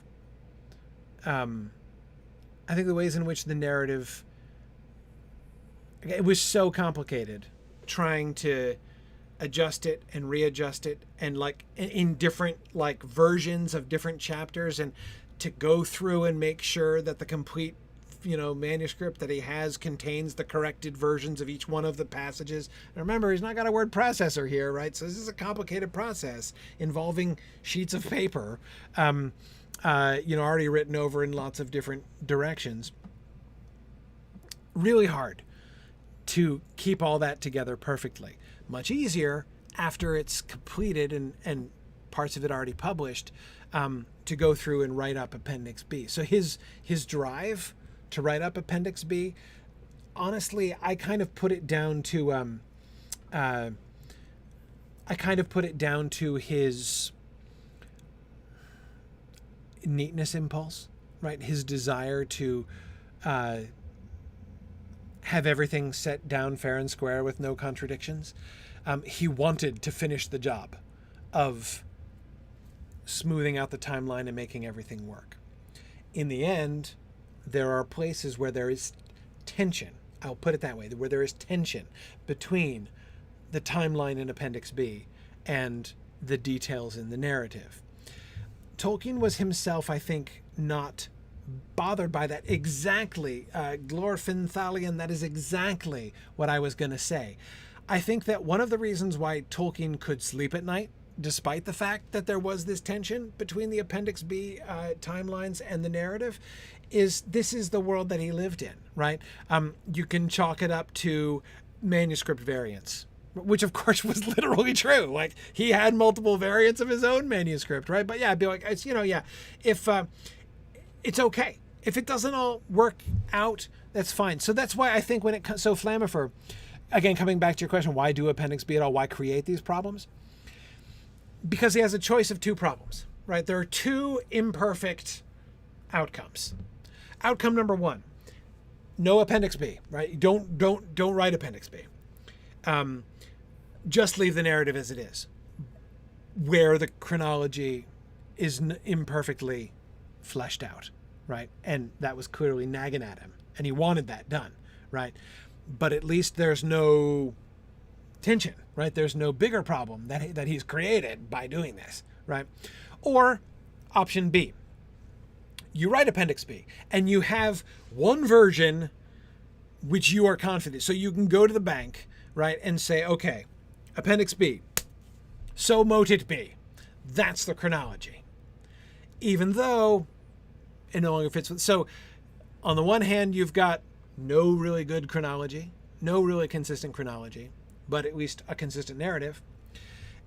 Or on the other hand, you've got a good chronology, but tensions with the narrative. Which suboptimal situation does Tolkien, the author, prefer? Answer, option B. At least it exists. At least it's there. He's got it. It's worked out. And if there are tensions, hey, those can be explained away. Exactly as I always forget how to pronounce your name, Glorfinthalion suggested, right? Yeah. It's all in Findegil. The Lord of the Rings. So yeah, no, the publication was so they were waiting on the Return of the King when he was working on the appendices. Remember, there was a delay in the publication of the Return of the King. Sam falls unconscious, up in the pass of Cirithungol, and the real-time fans had to wait a considerable period. Not like George R.R. Martin scale periods, but they had to wait what felt, I have no doubt, a very uncomfortable time to find out what happened to the poor comatose Sam, up there. But Return of the King, or sorry, the Fellowship of the Ring and the Two Towers were out there, and the cause of that delay, the reason that the Return of the King was he was still tinkering with the appendix. I'm not saying he was tinkering all with Appendix B, but he was still tinkering with the appendices. So he was still working on the appendices after the first volumes had already been begun to be published. Anyway, so I'm not saying that like it was all 3 volumes were published and then he did it. That's not it. But again, he was committed. He was already committed to the narrative. It was too late in some cases, I'm sure, to go back and fix everything. Some of it had been published already and was already in the hands of the increasingly impatient readers, right? And so he just had to put it out there. So in part, I think he was kind of settling for an imperfect solution. It's clear that he was not happy with the appendix, that he felt that the appendix kind of pleased nobody, right? It neither gave as much as he wanted to, nor, if there were no appendix, then the book could have come out promptly. If he had taken more time, he could have put more into the appendix, and then he would have been happier, and all of us, I think, in the end, would have been happier. Though I can't begrudge the people. Again, I can't even imagine the poor folks there, in the 50s who were reading them live, and that delay. But anyhow, so I don't grudge them the Return of the King coming out sooner. Anyway, so, but again, I think that the tensions between those two chronologies, for exactly the reason that Glorfindel was suggesting, seems to me was not going to bother him. Ultimately, he's fine going there, because he's got the frame. He's got the frame, the prologue frame, a note on Shire Records frame, for the narrative, which, covers a lot of things. Is this when Tolkien was inspired to write Leaf by Niggle? I think it was a little bit earlier. I don't think that was an appendix issue. I think that was, and I don't remember the dates. I'm trying to remember the exact date of Leaf by Niggle. I don't. If somebody can remember exactly when Leaf by Niggle was first published, that would be good. But I think it was when he thought that it wasn't going to get published at all. 45. Okay. Thanks. Yeah, 45. So significantly earlier. And in that period when he had a great deal of the Lord of the Rings written, but it was not at all clear. He'd already, remember there was that time when he was flirting with HarperCollins, right? It's when he wrote the letter to Milton Waldman, the famous big, huge, enormous letter to Milton Waldman, which is so wonderful. He was flirting with another publisher. He was going to leave, his old publisher behind, because the old publisher had already said no to the Silmarillion, and he was hoping to get the new guy to publish the Silmarillion, and that's why the letter to Milton Waldman exists, because he's trying to convince them that you need the whole deal, right? You want to publish the Lord of the Rings and the Silmarillion all in one enormous, 4,000 page volume. Isn't that what you want, man? And Milton Waldman, shockingly, in the end said, no, that was not right.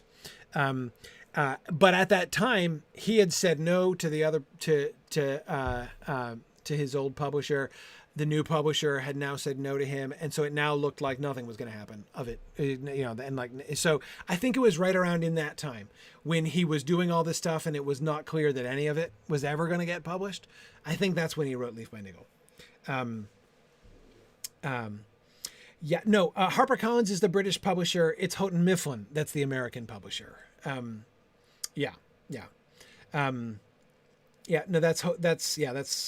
Houghton Mifflin you're thinking of, Brandon.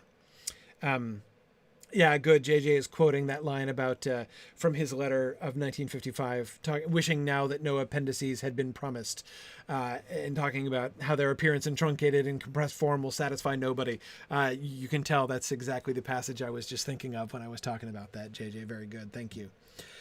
Okay.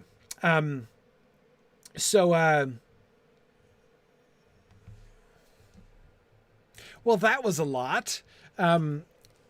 That was really fun. I've never really finished. I knew that this was on the horizon last time. And I've been really looking forward to thinking through this whole situation from the Witch King's perspective in the way that we've been doing tonight, taking Gandalf's story and working through. Yeah, I do believe that HarperCollins did buy Allen and Unwin at some point. Allen and Unwin, of course, were the old publishers. Those are the ones that he'd been working with. Those are the ones who published The Hobbit. And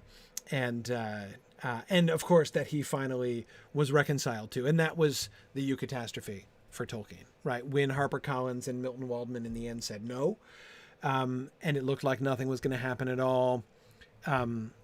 He talked to Stanley Unwin again, and Unwin said, yeah, let's do it. Let's do it. Just the Lord of the Rings, though. Not the Silmarillion, just the Lord of the Rings. And this time Tolkien was like, heck yeah, fine, let's do it. And yes, Rainer Unwin, Stanley Unwin's son, the one who was 8 when he was the original, audience, sort of test audience, right, for the publisher for The Hobbit. Yeah. And then, of course, was still working with him. And it was Rainer who did bring Tolkien in again for the publication of The Lord of the Rings. Yeah.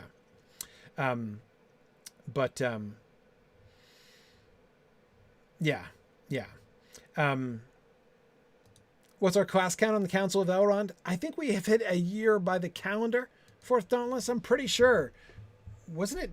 It was January last year that we were doing it. We've only done, this is class number 48 in our discussion so we've not done 52 class, but of course we had to skip some weeks for different purposes here and there. But yeah, this is the 48th class but I'm pretty sure it was early December. I thought so. Yeah, I was pretty sure we're well over a calendar year since we first began the Council of Elrond. That makes sense. Because, there's a bunch of weeks that we've skipped along the way. Yep, that's right. Okay, well, I am not going to attempt. So we did a discussion board slide and a whole slide here tonight. So that was still a lot that we accomplished. We've got 2 more slides before Gandalf stops talking. I'm pretty confident next week that we'll get through that. It's going to be awesome. But Gandalf is practically done with his narrative now. It's just about all over. Anyway, thanks everybody for joining me tonight. We're going to stick around with us, and we'll do our field trip. But we shall bring to an end now our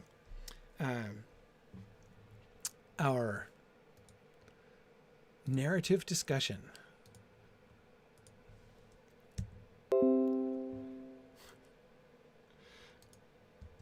Let's see. Hang on. There we go.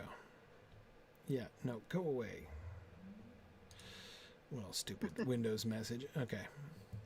All right. There we go. All right. All right. Good evening, sir. Good evening, Valori. How are you? Doing all right.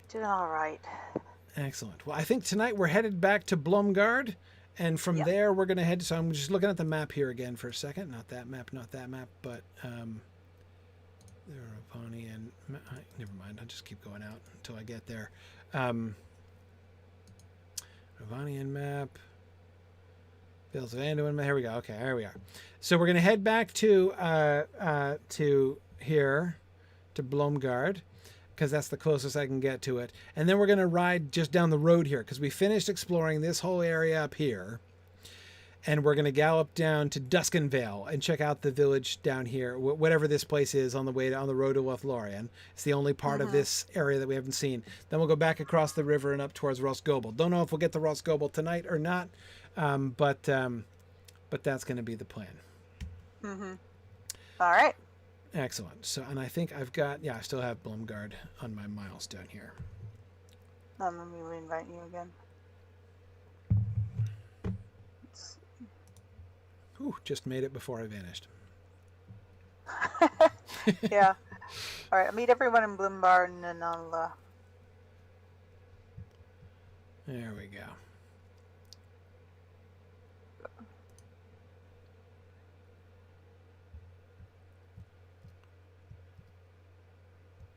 Oh no, wrong one! Oh no! Did you go to the wrong town? I went to the wrong one. I'm in Mordor. Oh, well, that's close. Boy. Right side of the mountains. Yeah, yeah. Oh, gosh darn it. How do I get there now? And you stable master? Yeah, I think Gondor's... Well, which side am I supposed to be on? Would Gondor, Minas Tirith have it? Maybe I have Minas no Tirith have it. idea. I'm so sorry, guys. I haven't done that in a while. Yeah, no, that's an easy mistake to make. And you've got, what, like a 30-minute cooldown on your milestone? 50-minute cooldown. 50 yeah. minute, nice. Yeah. Nice. Lovely, lovely, lovely, jubbly. Yep. Yep. So how about them Packers? Oh, man.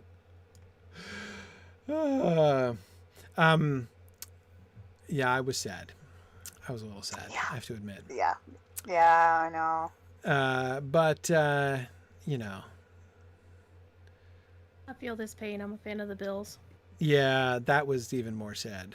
That's who I was cheering for, personally. But What's really funny is I mod for a streamer whose real name is Josh Allen. It's not the football player. no relation? Yeah, yeah, Yeah, no No relation. relation.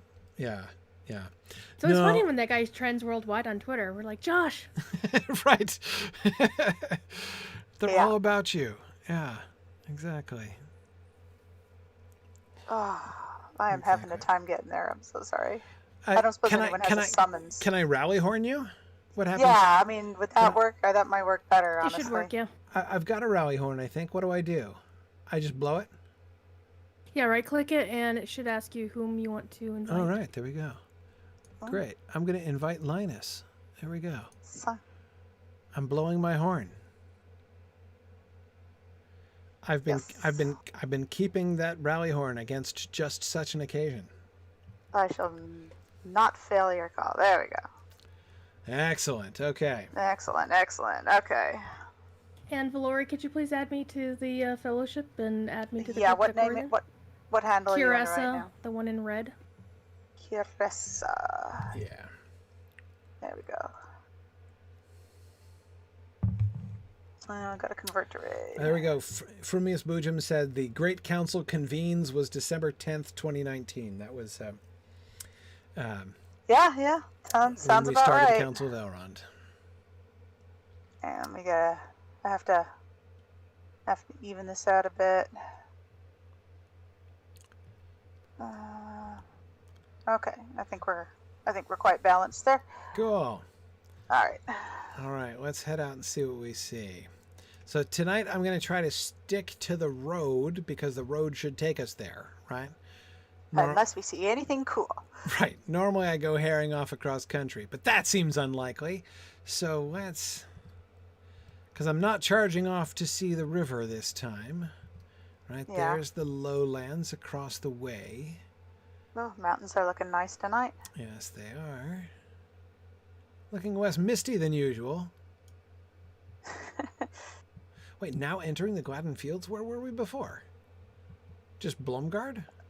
Yeah, just Blumgard, and this is Gladden's Field. Okay. All right. Fine. All right, we got some willows down there. Yep, That's yep. good. Yeah. Okay. No, I've definitely not been this far down this way. I mean, without jumping. Yeah, into the we river. always run across the river. Right. Right. Okay. Hey, oh Shigoki, I see we missed you. If you just head down to what's it called again? The town that we're going to? Blumgard? No, that's Or where we left. Duskenvale? We just Duskenvale. left. Duskenvale. Yeah, if you head down to Duskenvale, Yes. you can catch up with us there. Bostar, Bostar, Valori is the Yes, if you Yes. can shoot Linus an IM. yes. Ooh, parchment. Old elven parchment, huh? Yes. Alinta ilume vali mayase, yet swifter is the blessed flood, Ilya Nwalmai Kolar Earena, that carries all woes to the sea. Swifter is the blessed flood that So why are there pages of old, of like Quenya poetry lying around here? Yet Quenya of all things, How long are they meant to have been lying here? on paper. I wonder if it's like that parchment made out of special stuff or something. It's a fairly recent game mechanic called The Lost Lore. It starts in Mordor, so Wiggin will be able to see these when Right, he I remember goes finding around. some random pages of stuff. I started Yeah. Wiggin did a couple of those, but I know he's not going to be able to finish them. Whereas, like, Grifflet will certainly not be content until he hunts out every scrap of paper floating around Mordor. But, yeah. So they that's just like it just becomes a thing, like everywhere. Yeah, Big stuff. Huh. Invisible guards again? yeah, that's a Are we going to known be bug. attacked by invisible bears again? No, you're over level, you won't get killed. Okay. Notice she says I won't get killed. It doesn't promise I won't get attacked. Okay, There's so still invisible weapons hanging in the Well, air. there's wait, there guys are? nearby. Where? I didn't see them. I know. Are Oh, there? they are on my screen. My screen, they're Yeah, if invisible. you see under the nameplate, you can see their axes. Oh, what? There are axes Yeah. there. Oh yeah, so I have floating names off, so I didn't see the Bjorning, Okay, yeah. the I just invisible see these Bjorning. names Oh floating in man, here. there's I'm an getting invisible flashbacks to Bjorning. last time Yeah. already. Oh, floating axes in invisible hands. Uh-huh. Yeah, that's rough. Howdy, friends. Let's hope he just stays friendly. Okay, so Yep. is this dude a Bjorning? He's a Bjorning? I guess. Lufred sounds Bjorning-ish. Okay. He's got pants, though. I don't know if that counts. Yeah, he does have pants. I was noticing that. And oh no. He's from Blomgard. Look at that. He's got one of the things. Oh, yep. He must be like I don't know, a merchant or like DoorDash or whatever, he's doing here. Grubhub. Yeah, exactly. He's the Except Grubhub they're of bears, so it's literal grubs. right. Actual sacks full of grubs. Yeah. That must be it. Because he's got I first noticed the like little bosses on his cloak and on his hat there, but then it's a dead giveaway. That little thing. Yep. But there's an elf here in this little encampment. Well, is there? Yep, just one. Okay. Okay. Oh, who's attacking us? Orcs? Yes. What is wrong with them? That's why the guard's there. We just have to wonder whether the guards are going to turn off once their foes are dead. Is the guard doing anything? Is he just remaining there, being intimidatingly invisible? Where did he go? He's gone. Where's his floating axe? It's camouflage. Is his oh, there he is. Whoa, he just like wham. There it is. Okay. Yeah. All Yeah, right. there is an elf in here. Oh, right, over here. Okay, I think we can dismount. Yeah. We're already in the encampment. We're pretty close. Baradal. We're halfway. Okay, fine. All right, so what do we have here? These are these the ones who ordered takeout or? Yep. Okay, so we've got one elf lady. Baradal. What's up with her armor? This I like, don't know. you know, House Carl to Lady Arwen. really? I am here at the behest of Lord Elrond, and the wedding party will pass this way soon. Oh, she is I am to make way for Lady Arwen. sent on ahead from Rivendell, so she's in a later time layer. Because we're level 130, so we're past that now. Right. Yep. That's what happens when you skip levels, right? You just lose track of where you are meant to be in the chronology. Okay. Got Yeah. it. Got it. Right. Spoiler alert. Yep. Arwen and Eric are going to get married. Oops. I shouldn't have said that. Okay. So who's just a Bjorning? Okay. So these are the locals, and she's visiting. Okay, well, this guy has pants too, but I don't see one of the wooden things. Okay, well, he says he's Bjorning, and he's got the face paint. So, Yeah, are they wearing pants now? Is that in fashion? I guess so. Wasn't when my Bjorning was made. All the cool Bjornings are wearing pants nowadays. It's all the rage. Yeah. Let's see what happens when you leave the valley. Everything changes on you. Yeah. Okay. They Open box. They start eating meat Full too. It's ham. They have hams? That is. Yeah. Grandpa would not approve. That is a lot of ham. My goodness. Yeah. Wasn't Grandpa vegetarian? Yeah. Yeah. Grandpa seems to have been vegetarian.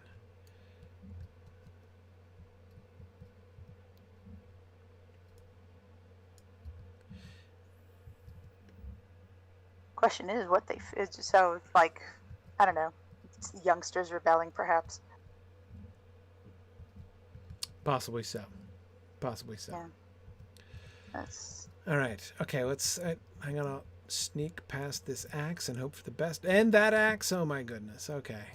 I know, right? All the floating axes. Hang on. Who's up the hill? Oh, that doesn't look good. More Bernie stuff. That doesn't look good. We have Duskenvale. this. This is it? Nope. No. This is along the way. We're in the Duskenvale. But yeah, I thought this looked like an orc camp from a distance. Who are these guys? Braufulog warriors and other warriors and various and sundry archers and other warriors. Okay, some of which have hats and some of which do not. Okay, so I wanted to... Hang on. First, I'm going to summon my cat. And then I'm just going to go through. So, okay. What? Yeah, well, you know. It's fine. What I noticed is that when I run into orc camps like this, they all just seem to die. Ooh, magically. They've constructed hutments. Look at this, like out of stone. No, those look like the ones we saw in Blomgard. Well, that's what I'm wondering. Not exactly, though, because A, they have doors.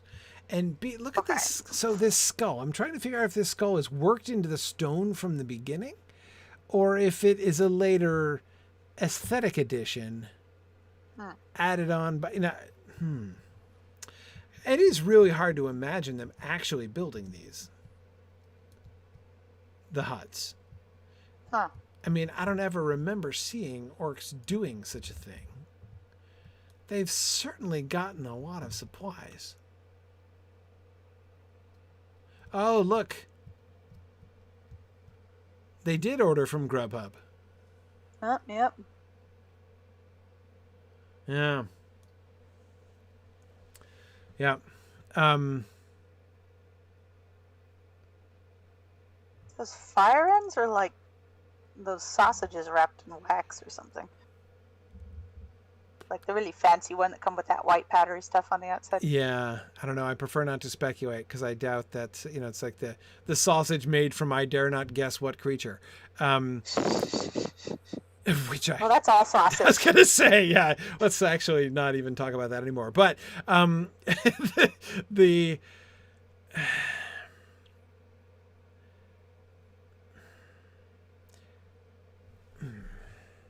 yeah, I don't know. It's just got a skull stuck on top, like, this is ours now kind of thing, This does not strike me as usual. No, I agree.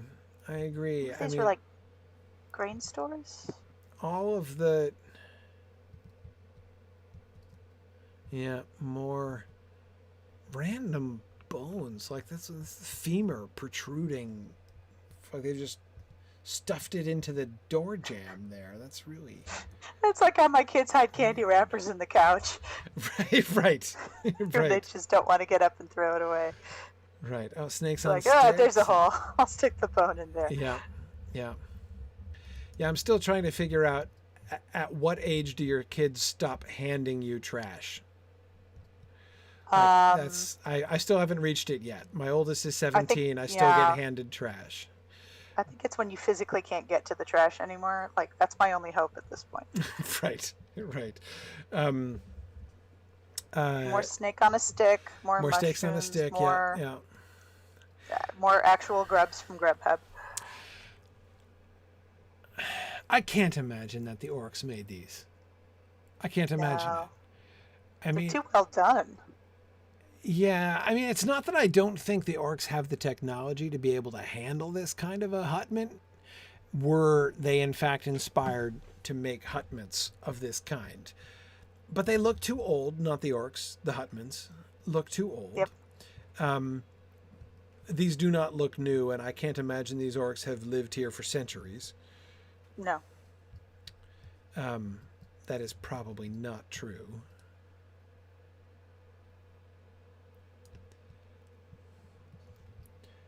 Plus, they look like the granaries from Blomgard. A little bit. So if that's the case, then this would be what? A defiler. What have you got Storage there, silo? Like this is some sort of... What's he got on his back? Famine a pair prevention? Of boots? Sorry, I was looking at the defiler there for a second. Possibly. I mean, the food is all stored like outside it rather than...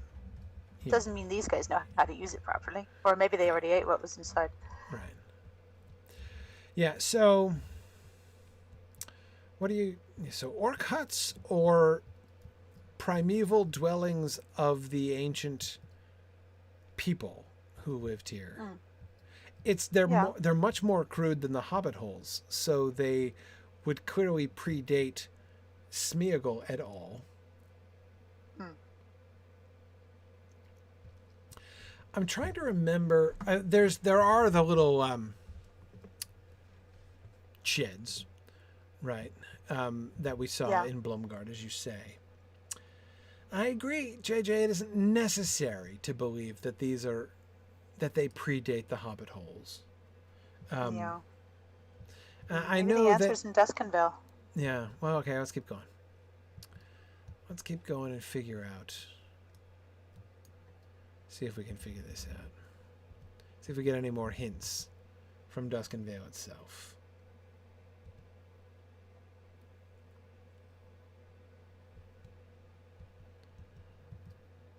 Okay, we're pretty close to it, yeah?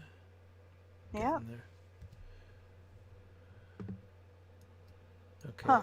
Orcs replaced wonder what that ring's for. Goats. Yeah, I have no idea what There's some sort of ring over here. Yeah, there's a quest ring there. Yeah. Oh no! Ambushers! It's okay. Oh. They're having fun running along behind me. Yes. Some sort of misty veil over there. I keep thinking we're going to run into the hunter again. It is getting all misty here.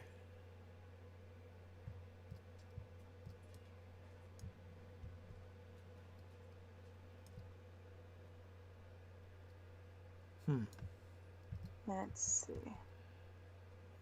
How close? We're close to Lothlorien, but we're not that close to Lothlorien. No. This is nice.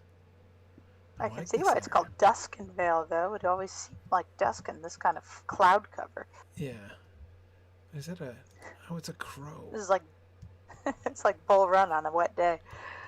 Oh, yeah? Yeah. Every time you drive by, it's like it's got its own microclimate. The minute you get over that that one part of the road, everything just becomes engulfed in fog and cloud. Right. The next world is loading. All right, yeah. Emily says she thinks the ring is where Arwen's, housemaid or whatever shows up. Oh, okay. For other quests. Oh, here we are. Bless you. Thank you. Just doing tight. Okay, so we've got stone walls. Ah, there we are. Look at that. Yep. A classic wooden statue. So we clearly have the same culture, so that'll be an interesting point of comparison. Let's see if we see any similar hutments. We have the green wood, so they seem to have the same kind of algae problem or whatever. Very mossy. Well, especially in this Moss damp, problem. I should think so. Right, yeah, with all the mist. That's hardly a surprise, I suppose. Okay. Okay, random oven. Lots of supplies in crates of a much more appetizing sort. Heavily detailed crests on their chests. Yeah, just like we saw with from the Grubhub delivery guy. And they've got the belt icons there, all 3 of them. Nope, this guy doesn't have one. What's wrong with him? Huh. They trust this guy?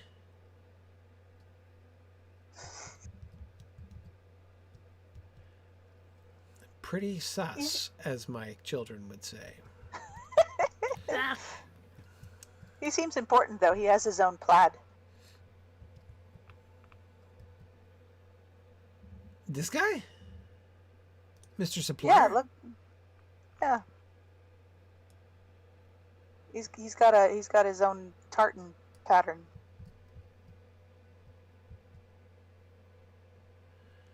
I don't know.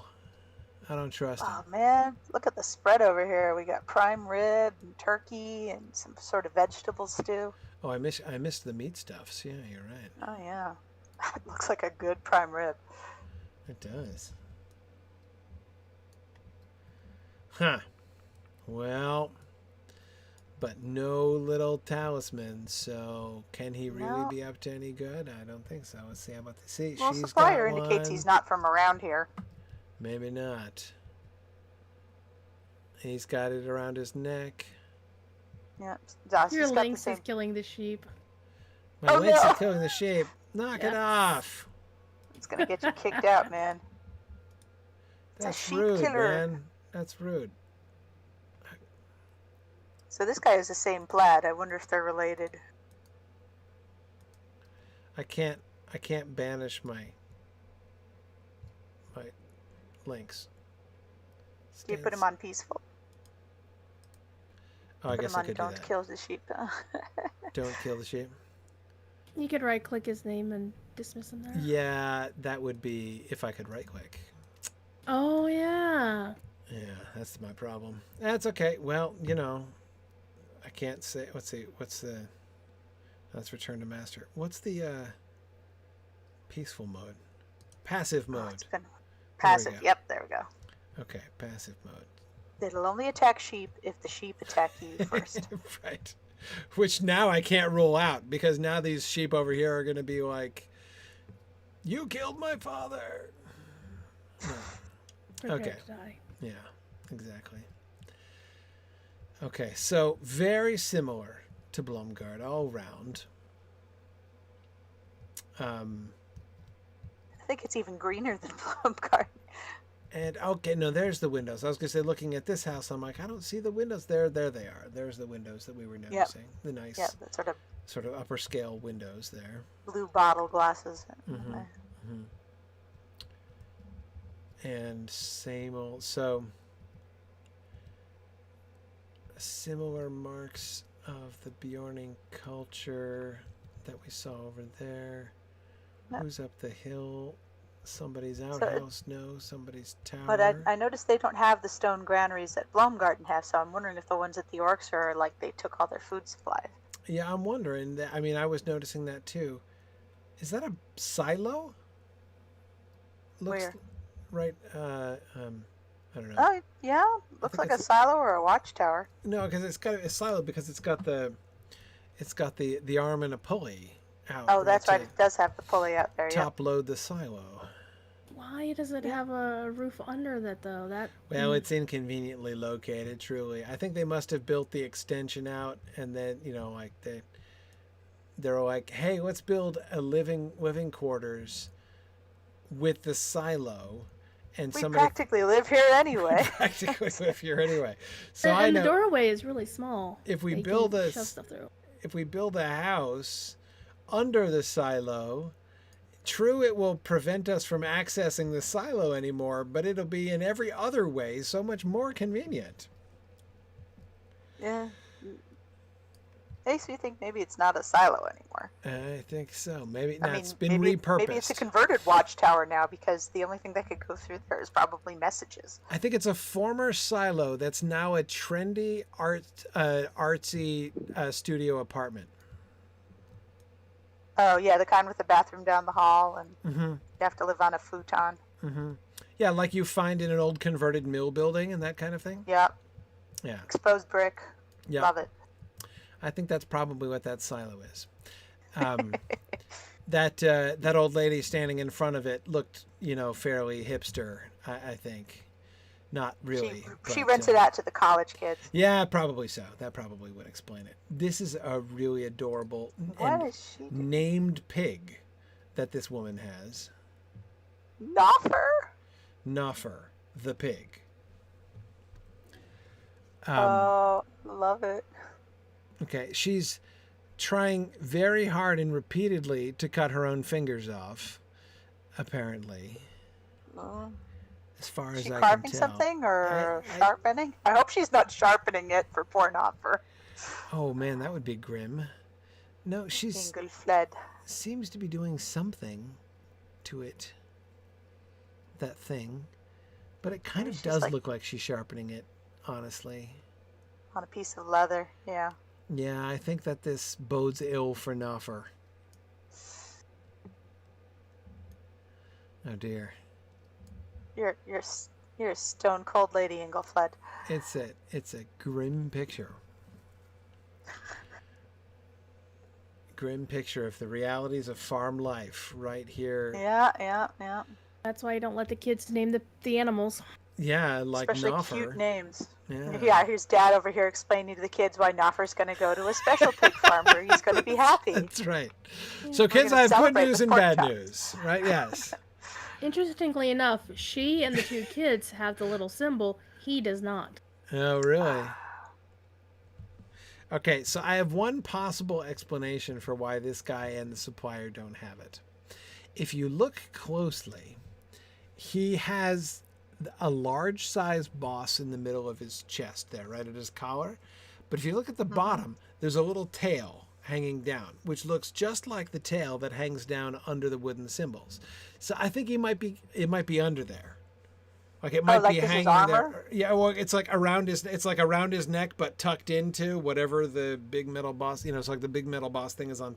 Rather than having it bouncing around on top, right? He's wearing it on a necklace and he's tucked it in. That's my theory. He's so important he doesn't feel the need to have it outside his clothing. Right. He wears it next his heart, and it's it's concealed in his bosom. Yep. That's my theory. That's a theory. Yeah. The other one being this is a matriarchal society, which means that outside men who marry the important women don't get the big crest. Oh, right. So he just doesn't But she's rate got one. No, yeah. Well, Yeah, she's she's got one. She's important. She's got one because she's she's of more important family. Yeah. He's No, married. she's into got that both family. of them. She's got the boss and the little dangly thing. Oh, so maybe Oh, she yeah. took his. Yeah. Yeah, boy, he really is talking fast. This is, and that the boy over here looks pretty uncomfortable, right? She's all looking around. She's not even paying attention, right? But the boy is like giving him this fixed. Are you really meaning to tell me you're about to kill Noffer? I don't think there is a pig farm where Noffer's going to be happy. That's right. That's right. Yeah. Yes, but fortunately for the dad, the girl is really not paying attention. She's multitasking. Yeah.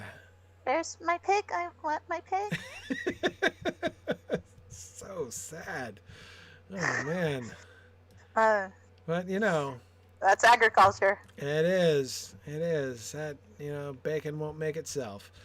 Knopper looks pretty ready. Yeah, he's reconciled to his fate. Whoa. Yeah. It's a good thing I put my cat on passive, or else his fate might have come earlier than anyone suspected. Much to the disappointment of everyone, including the farmer. Okay, so this is off on the way to Lothlorien. Hey, let's finish the town quick. I just want to see if there's anything else we could see in the town. Any other agricultural tragedies that are currently unfolding, any other family dramas that we can catch in mid-act here. Yeah. And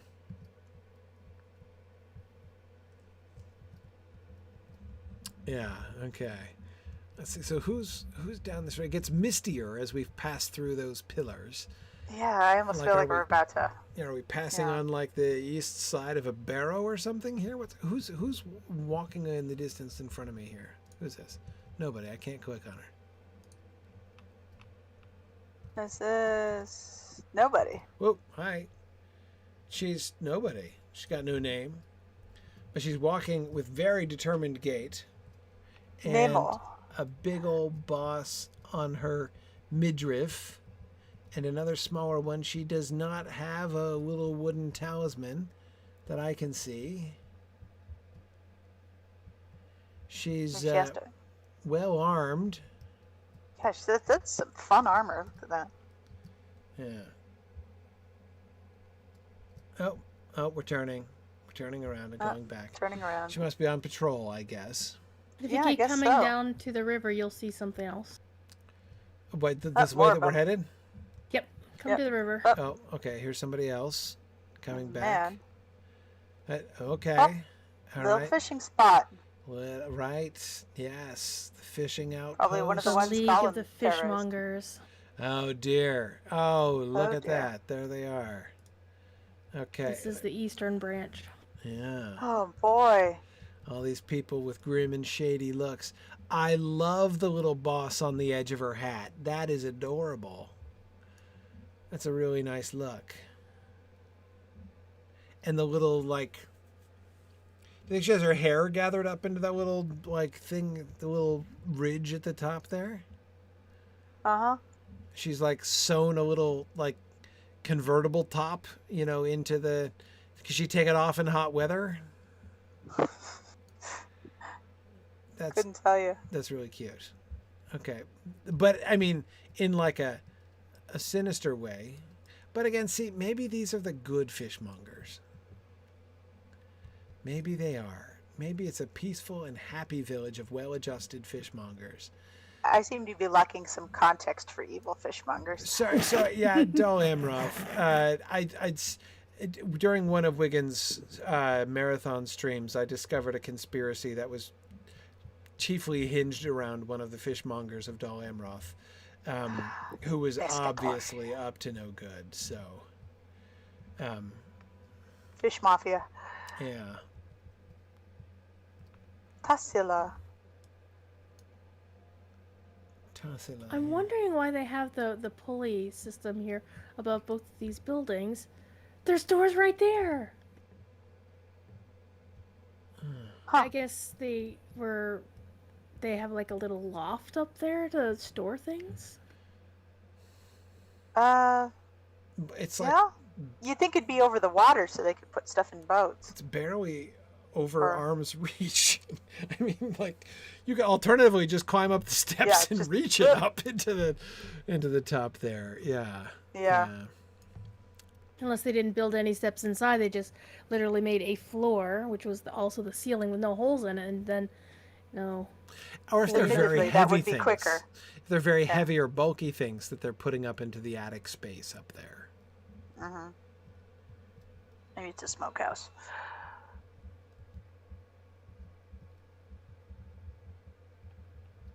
Wow, just when you think things can't get greener or mossier, look at that door.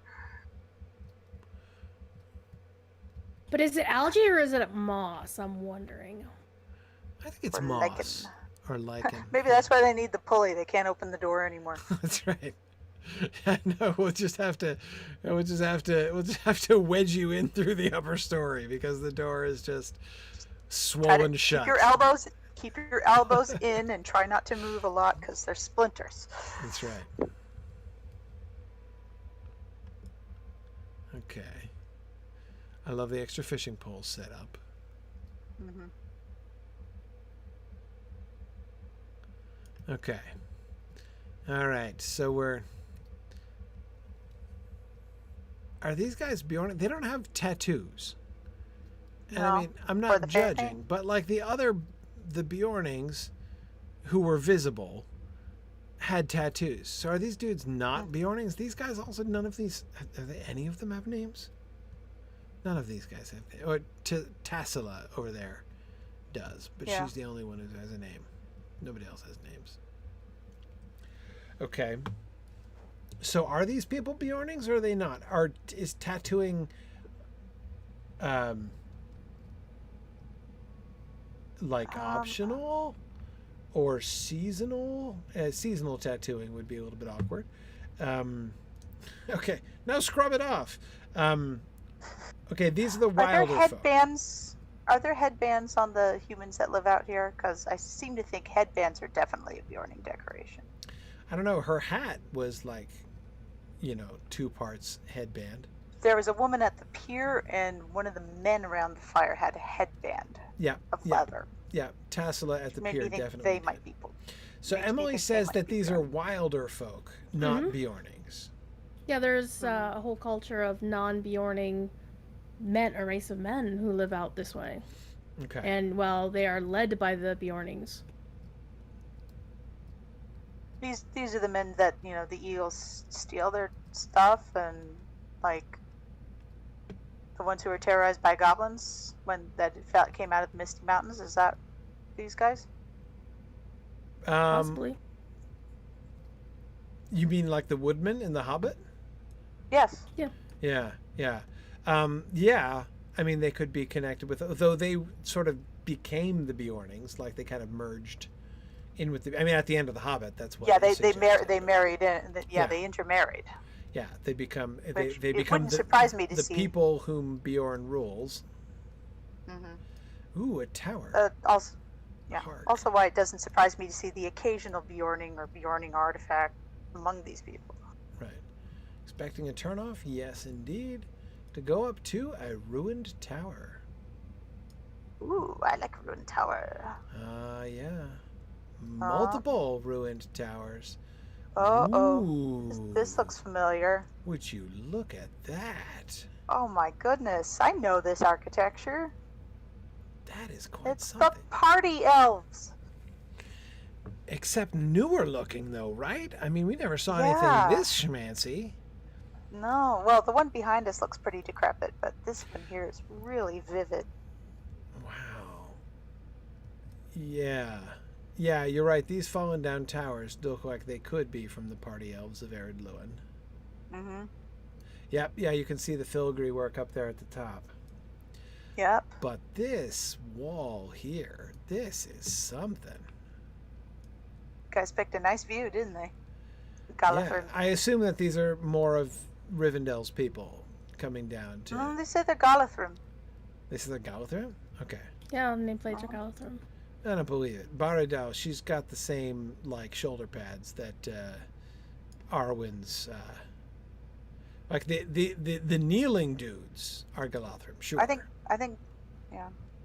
But she's not. I think she's the one who looks like she's. Yeah, I think she's another of Arwen's party. Stitch in her side or something. Maybe a Charlie horse. Yeah. I think she's from Arwen's party. She's got the same armor as that other lady. Mm-hmm. No, these men in the white cloaks with masks are the Galathrim. Baradel is the other lady. It's the same NPC. Yep. Oh, it is her. It's the same person. Yeah, no wonder she looks like that other lady. Okay, all right. Right down to the short haircut. Yeah. Okay, that would explain the similarity. Yep. Okay, all right. So we've got. Oh, beautiful. Boy, this is a whole thing. I saw a tower. And we went off the path here. We're off the path. Yep. As always. And so this is so where's this path headed? I thought it was just headed up here. Now we're still going here. It's called Glandir. Glandir, yeah. And now we're descending. There's Lothlorien, very beautifully. But I thought this wasn't the path. No, it's parallel to the path. We found a separate, distinct, but in fact parallel path. It's a rest stop. It's a rest, right? It is. It's like last exit before Lothlorien, right? You know, The like Galathrim truck stop. Yeah, exactly. Last gas before Lothlorien. Yeah, that's it. That's it. Buy a local salted nut block. Exactly. Okay, because we're just going to descend into Lothlorien here. So okay, so Yeah, look at all the Malorn. So here's the last mystery then.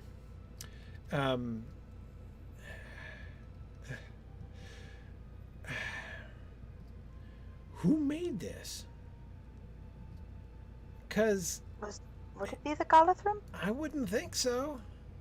No. Not their style, really. Not their style. Yeah, it isn't. And it is, I agree, more like the Ered Luin style, especially with the degree of ruinousness. Looks like it's from a similar period, though in a much more lavish style. Mm-hmm. And Was with that second age for that, or was it just like the second stage? I think we were suspecting Second Age for that. Mm-hmm. Emily says, doesn't it look like the ruin around Ostgalath in Mirkwood? Maybe. It's been a while. Yeah, I can't remember. Mirkwood has been a long time. I don't like this like sort of water drop slash, well, it's not exactly an slash candle flame, whatever, design here at the top of this peak, of this arched, this peaked arch. Mm-hmm. I don't recall seeing that. No, that's new. Like candle flame. I'm going to call it the candle flame eye because it looks like a candle flame. I'll buy it, yeah. Look at the marbled Could it be similar to the trim. ring forges? Yes, except again there was nothing this fancy even in The ring forge always had the image of what was it? The lady Alberth? Elbereth? Was it? Yeah. I'm blanking. Yeah. But it was always a lady's face, but it had these same sort of designs. It had these teardrop shapes and circles inside this Gothic arch. Right. Oh, and a tastefully concealed reflecting pool. Wait, it's like a dried up reflecting pool. What's the story there? Oh, no, it works. Okay. It's a functioning reflecting pool. Fine. Okay. So if we extend this then,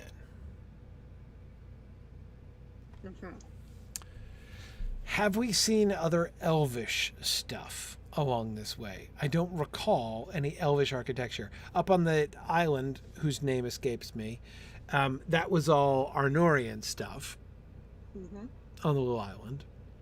Yep. We've got the dwarves coming out of Moria, which of course we decided was a Third Age thing. We've got the Hobbit stuff in the Gladden Fields. We've got those hutments, which look like they might be connected with the Duskenvale / Blomgard woodman culture. The talisman folks. I don't quite remember what we saw in the city where we were attacked by invisible guards. That was all kind of a blur. But well, you can go back to we'll head back through when we get around back up there. But but I don't remember any other elvish architecture. No. So yeah. You won't see any until the forest gates into Mirkwood. Yeah, until we get to Mirkwood and Lothlorien, I think are our closest clues. Because the only other time we've seen this kind of architecture was along the River Rune. Right. That was the only ones we've seen. Yeah, I mean, it was all Ered Luin stuff. So, is this the party spot for visiting elves coming to hang out in Lothlorien? Like, why do they stop to party and build a whole? I mean, this is not a small compound. This place was enormous. This was as big as any of the party spots that we saw in the area. Yeah, it's just about. It's funny. It has the same structural weaknesses. We still have the sort of barrel towers on the ground. Like The barrel towers with the tops falling off. Yeah. Yeah. It's just why. Why here? Why build an entire city immediately next to Lothlorien? Okay, theory. Well, it is next to a river, though. It is. We are like. And what if it predates Lothlorien?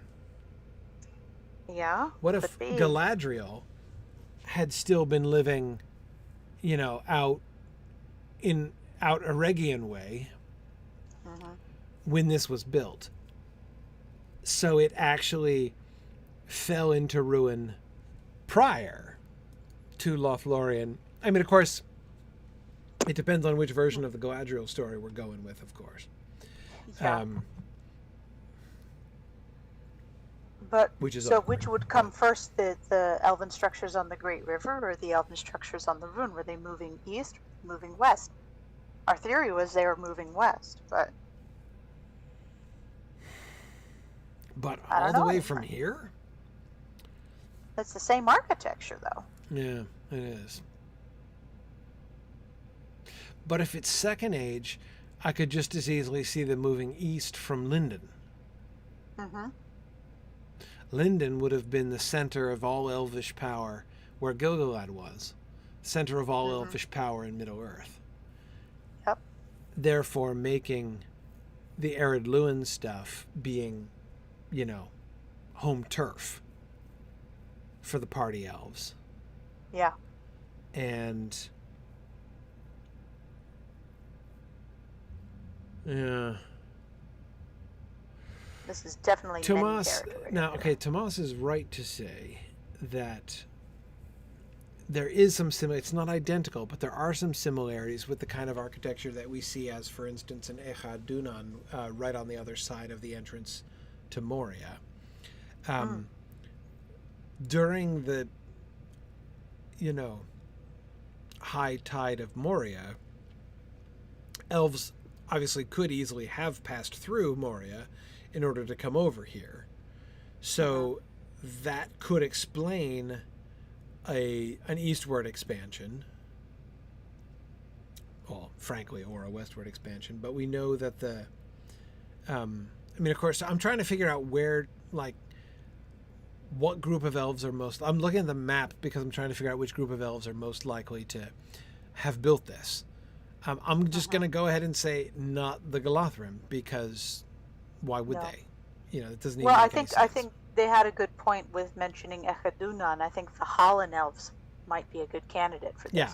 So you got the Holland elves right on the other side of the mountains, but who could pass through, to over here through Moria. We have, of course, Mirkwood, the Mirkwood elves who are there. And of course, we've got the Galathrim, which I don't believe in. I mean, I believe they exist, but I don't believe that they built this place. So not enough trees to climb up in here. And it's definitely much more Noldor-ish than it is Mirkwood-ish.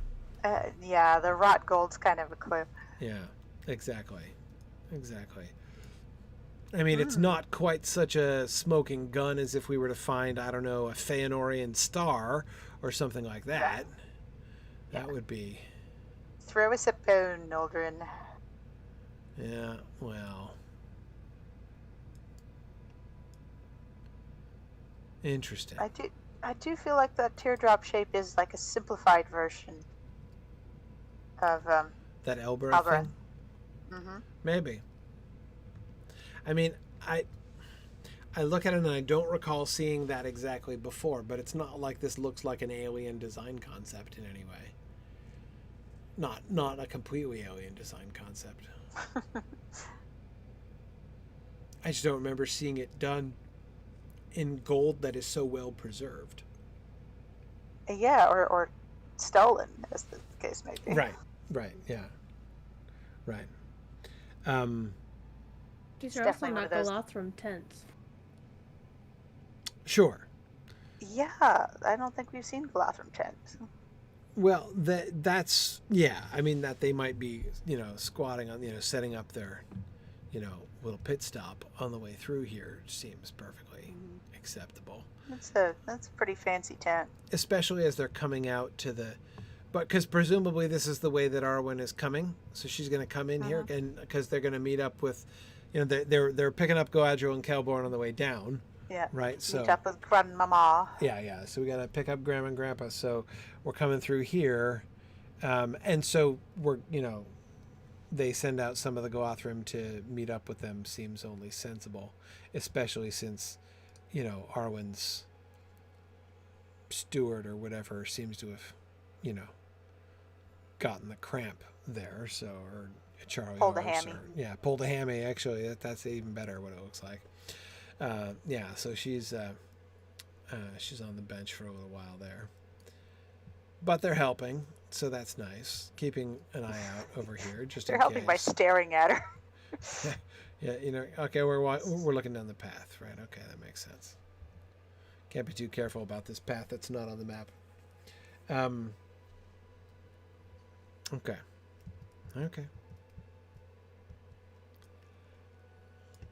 Is there anything else about the tents? Any, iconographical evidence? Not really. I just think they look way more waterproof than most of the tents they we've seen. They sure do, especially that the top, thick, leather or canvas covering over the peak there really looks snug. that is definitely leather. On top, maybe with some fur under it, and then probably a wax canvas. Looks really nice. Yeah. Very snug. I don't think this is Galadrim. I'm pretty sure this is Princess Arwen. Right. Maybe that's how she pulled her hammy, was bringing those in with her. Maybe. They look very heavy. That's for sure. So these look like princess tents to you, is what you're saying? I think so. Okay. Possibly so. Yeah, they usually sleep on a flat in a tree, don't they? Yeah, I don't see any clear evidence on them. They do seem to be bejeweled as well, which is another suggestive. I think they're studs. Point. Are those studs? Those look like studs to keep the leather rivets on. Or something? Yeah. Snaps, maybe? Maybe not snaps. Just to keep the leather from sliding off, If hobbits can have pocket watches, elves can have snaps, I guess. Why not? Yeah, no, I think that Tolkien would object to that very strongly. Oh, great. Now I gotta look up when they came from. But rivets, I know, are much older. It's probably... Yeah, very possibly. All right, well, we should probably stop here. This was a fascinating little discovery at the end, so that was really cool. So we'll resume... Wait, where will we resume? Will we resume here? Or I guess we could just go back to Blomgard and take off from there. Yeah. Up into Lyrlad and around to Roscoble. We'll do some exploring next time down here in this region of the map, probing around the edges of the map that we're not allowed to go to and see where we can go. All right. Sounds fun. Excellent. Cool. Very nice. Well, thank you guys so much for coming with me tonight. That's been a lot of fun. And thanks everybody for joining us this week. And we will see you guys next week. Bye, everybody. Bye.